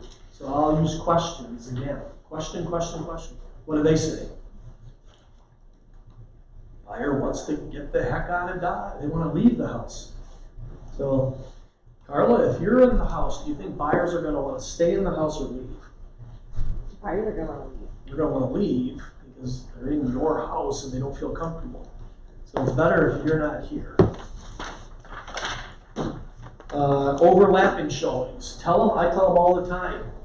You know, because if you don't tell them this, they'll start canceling showings that are overlapping. Well, we already have one at that time. I'd love to have 5 people come at the exact same time. Right? And then you got 5 people, cars lined up, other agents letting people come in. It creates an auction environment. So let them overlap and tell them to overlap. All right, I'm starting to see a lot of cameras and microphones these days. Okay, and it's their house, it's their right. If I tell them not to have them turned on or not to, then I'm not in alignment with their thought processes. Right? But I think we should say, you know, I expect to see people maybe doing, you know, opening up closets and, you know, if they're going in your drawers, yeah, that's not right. If they're going into your refrigerator, they might be looking to see the capacity of the refrigerator. Right? So kind of share with them that they might see some things that they're not necessarily comfortable with. And if they didn't have a camera, they wouldn't know. Right? And then I would also tell them that we will tell if you have a camera in a house, put it in agent remarks. All right? Make sure that the agent knows they're on camera so that they can prep their buyers. All right? Sometimes the seller wants to hear, you know, what the buyer's saying, and yeah, I mean, that's fair, but it's kind of cheating, right? I mean, it's like the buyer could be saying, I like this, I don't like this, I'll pay the asking price, and while the seller would want to know that, and it's kind of unfair, I think. What, you were going to say something? No? I was going to ask you that, but you already answered my question. When you do an open house, be aware this could happen too. If you're in an open house for someone's house for 4 hours, they may be recording, so watch what you say. Oh yeah, you know what? And, yep, I'm going to say that those, more often than not, you might want to even ask, are you recording now? I think, I haven't been doing that, but I think I might because it's coming up so often now. I assume they are, so I'm covered. Yeah. And if you're showing houses, tell your buyers, don't even talk about the house anymore. Talk about it outside because they're going to give up their position. Because if a buyer says, I love this house, this is the one, and the seller hears that, then you're not gonna get, nothing negotiated off the price as as a buyer's agent. Okay, I always tell them, okay, if we get no showings or few showings and use questions, what's that gonna mean? Overpriced. Yeah, it's probably gonna mean that we're winning the beauty contest, but we're losing the price war. So we might have to make an adjustment, okay? And then I'll tell them, this is something I write down too, my job is to provide you empirical data and guidance so you can make good choices. Okay, I say that 5 times on a listing appointment. So if you're having no showings or few showings, my job is to interpret that and tell you what that means. Your job is to act on it. Okay, you could keep the price where it is, but I will tell you, and you would want me to tell you, right? And I might use a doctor example. If the doctor knows you got some type of disease, are you going to want him to tell you or not tell you? Tell me. All right, so I'm going to tell you. I'll be thick-skinned. You can say what you want to say, but I'm still going to tell you. It's my job. Remember, I'm a consultant or I'm a coach. You're the one selling. Okay, you get tons of showings and no offers. What does that mean? I'll ask them. I'll say, all right, so you get a lot of showings, but there's no offer coming in. What does that mean? We're still priced a little too high. Yeah, we're winning the beauty contest, but we're losing the price war. And so we're helping other houses sell. I like that one too. We're helping other houses sell. Another one for price adjustments is lowering the price is going to be preserving your equity. Not lowering, I don't like that. Adjusting the price is going to be preserving your equity. And what do you mean?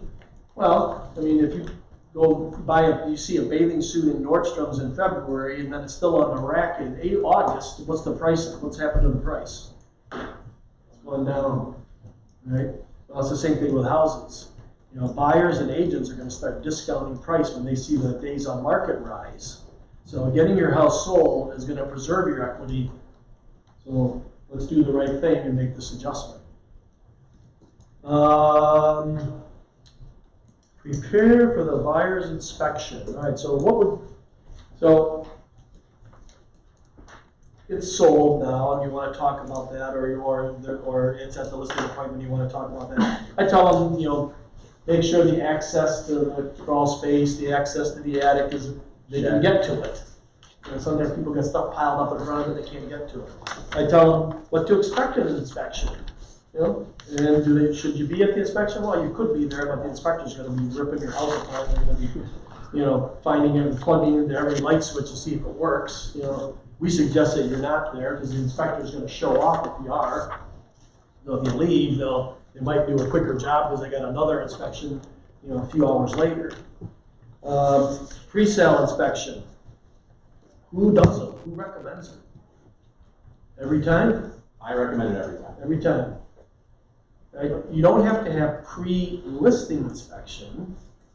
Get it listed, get it on the market, but have them have a home inspection before the buyer. I find that that's in the notes section, that's in the section, they can actually pull it up. A lot of times they'll skip the home inspection. I'm sure it's in this stuff.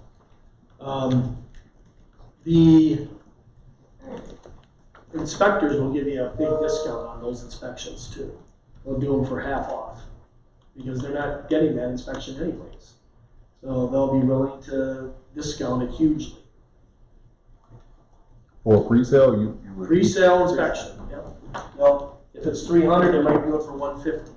How do you negotiate that? Do you say, hey, I don't really need this, but, so because normally you call Well, I would say call up Kevin Stripling, call up Jamie, that's the ones we use, Kieran Marin, and ask them if they've got a special price for pre-sale inspections.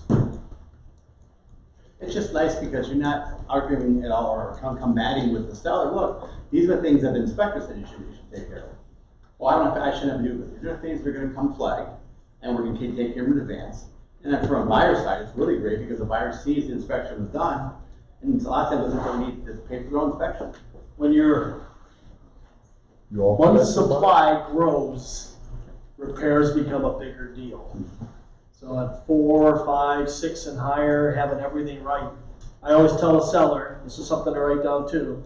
They say, you know, what do we need to do here? And I always say, you gotta have your floors right. So carpet, hardwood, whatever it is. Gotta have your walls right, that's paint. And I'll say ceiling and doors and windows are part of walls. And then you gotta make all your repairs.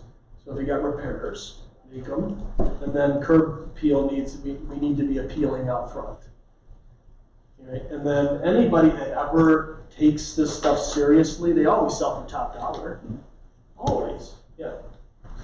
I could really see where you do one of those kind of pre-sale inspections because of FHA and VA buyers out there. Yep. So, because I don't know everything. So if they hire somebody to come in for like a half price, they'll be able to pinpoint what FHA and VA repairs might be required. They can get that knocked out of the way before we sell the house and get an appraisal done. Yep. Okay, I gotta keep us moving here. Prepare for a low appraisal. So these things here are what I think you should future base. Cash proceeds worksheet. I would never, ever, ever, ever, ever list a house without having a cash proceeds worksheet, because you don't make your choices based on the asking price or the offer price. You make your choice to accept or not accept this offer on the bottom line. Okay? Servicing the listing, take great photos, hire a professional. You know, iPhone photos that are these little thin photos, they don't look good if you're going to use your phone this way. Write compelling, emotional remarks. Accuracy matters. How many times is a listing not accurate? Order the title commitment. Tina, be really happy to take your title commitment order as soon as it's listed. Why wait till it's sold? Call the client daily. So you heard this guy up here, he said call twice a week, right? Monday, Friday? We started calling every day. Okay, so Carly will call every day. What happens is the conversations are really short. They sometimes will just hit ignore on their phone and you don't even have the conversation. Then she leaves a little quickie message. So she may call 5 times a week and talk 2 or 3 times. All right, here's the reason. If you call once every 2 weeks or once a month, which is a lot of agents do, when it doesn't sell, it's going to be your fault. You call every day and it doesn't sell, it's going to be the market's fault. So do you want it to be your fault or the market's fault? Okay, now, if you don't call every day, the reason why I tell Carly I want her to call every day is because I know that she'll call 3 times. Stuff gets in the way, okay? But I want regular communication. And I would time block it too. If you don't, like I have a person that does that. A lot of you don't have a person. You're that person that's gonna make those calls. Time block it, it's a 20% item. It's one of those, you know, top big rocks that you need to do. It's just like lead generation, lead follow-up, calling your sellers, calling your buyers. It's important, okay? And when it comes time to get a review, you're going to get 5 stars. You want to get them, some agents send out testimonials, and in return, they send out a survey. I said that wrong. They send out a 10-question survey using SurveyMonkey. And then when they get the survey back, they write their own testimonial, send it to the buyer and say, if you agree with what I wrote based on your survey, will you sign it? They sign it, now you got a testimonial. Okay, and you can put that in your brag book, in your pre-listing package. All you need is 3 really good testimonials to put on a piece of paper, and you get those because they answer a survey, you write it, they sign it. Okay, what I handed out here was This is just, bulletproofs your listing. So, this is what Carly uses. So she verifies that they received business card, the preferred way of communicating. Is the sign up yet? This is our business hours. I'm going to call you. I mean, I'm looking at this now, and I think I want to add a few things to it. Marital status, if she doesn't know it. And then the next 7 calls, these are the things that she would talk about on the next 7 calls. Okay? And then the backside is notes.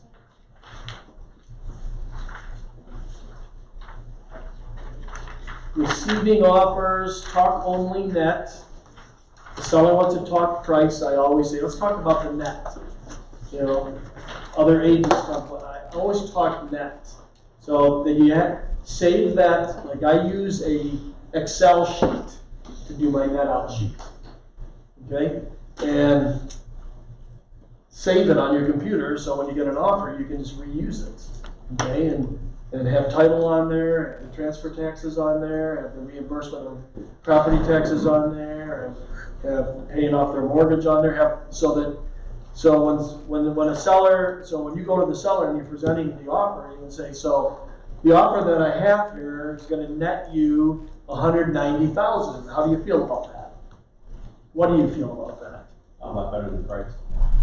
Yeah. Yeah. And then key components. What's included with the offer? Now, back when I got into business, first of all, we had 6 offers instead of 1 PDF. We actually made up 6 of them. Each agent got 1, that's 2. Buyer and seller got 1, that's 3, 4. 2 title companies. Oh, wait, no. Who's the other ones? I don't remember anymore. We had 6. It was buyer, seller, listing agent, selling agent, lender, title company. Is that what it was? Yes. Right. We remember that. Yes. And we delivered them. Another thing we did that is a lost art, we would present our offers in person to the seller. I like to do it in offices because you're in more control, but sometimes you go to the house and do it. Sometimes I'd have my buyer sitting in their car in front of the house. That's deadly. You're in a competition, have your buyer sit in the car in front of the house while you're inside the house presenting it. You should be presenting your offers. It doesn't happen anymore because we send them electronically. We've been doing it for 10 years now. And I mean, everyone at this table here, Mark, that's how you're going to learn, is to send them electronically. That's not what we used to do. I actually presented my first offer and dropped it off to the office because the listing agent wasn't there. But I still tried doing a presentation. But if you got if you're going up against multiple offers, you should know. The agent should tell you, and if you don't know, ask. The code of ethics says that they are to tell you. So if they're a realtor and they're following the code of ethics, they should tell you. But they should want to tell you. I mean, it's making it up that you have one when you don't. Would be the unethical thing. So have your buyers show up in their car, and then when you get a counter offer, you run out there. Hey, they want this, and you'll win the competition more often than not if your buyer's there. All right, so what's included? Make sure you go over that. Our team bought $3,000 worth of stuff from this one house this year because we did not tell them what's included, and the seller didn't read it because it was just an electronic PDF, and they just signed it because we said, here's, click on the things and sign it. So $3,000, it's hard to part with. I remember buying a refrigerator in 1998 for someone. It was like $1,000 refrigerator. So make sure you go over that. Occupancy, go over that, make sure they understand. By the way, our purchase agreement has a discrepancy. Read occupancy on our purchase agreement and see if you can make heads or tails of it. Financing, make sure they know the financing is a VA, FHA. FHA is so easy these days. Anybody have troubles with FHA anymore? I mean, they're going to look at GFCI circuits and paint. Peeling paint. They don't look at anything anymore. earnest money, inspection, what's gonna happen with the inspection, is it 7 days, 5 days, no days, contingencies, is their house have to be sold? Okay, so is this helpful today? Yeah. A lot of stuff, so it's like, Al, you wanna come in here and do that one thing? One thing. The one thing. Tom, what does Ford mean on this front page? F-O-R-D. Family, occupation, recreation, and dreams. Talk about, it's people will list if they know, like, and trust you. Okay. So all those people that said we don't know anything about any missions, we're gonna show them where it is. All right, let's do it.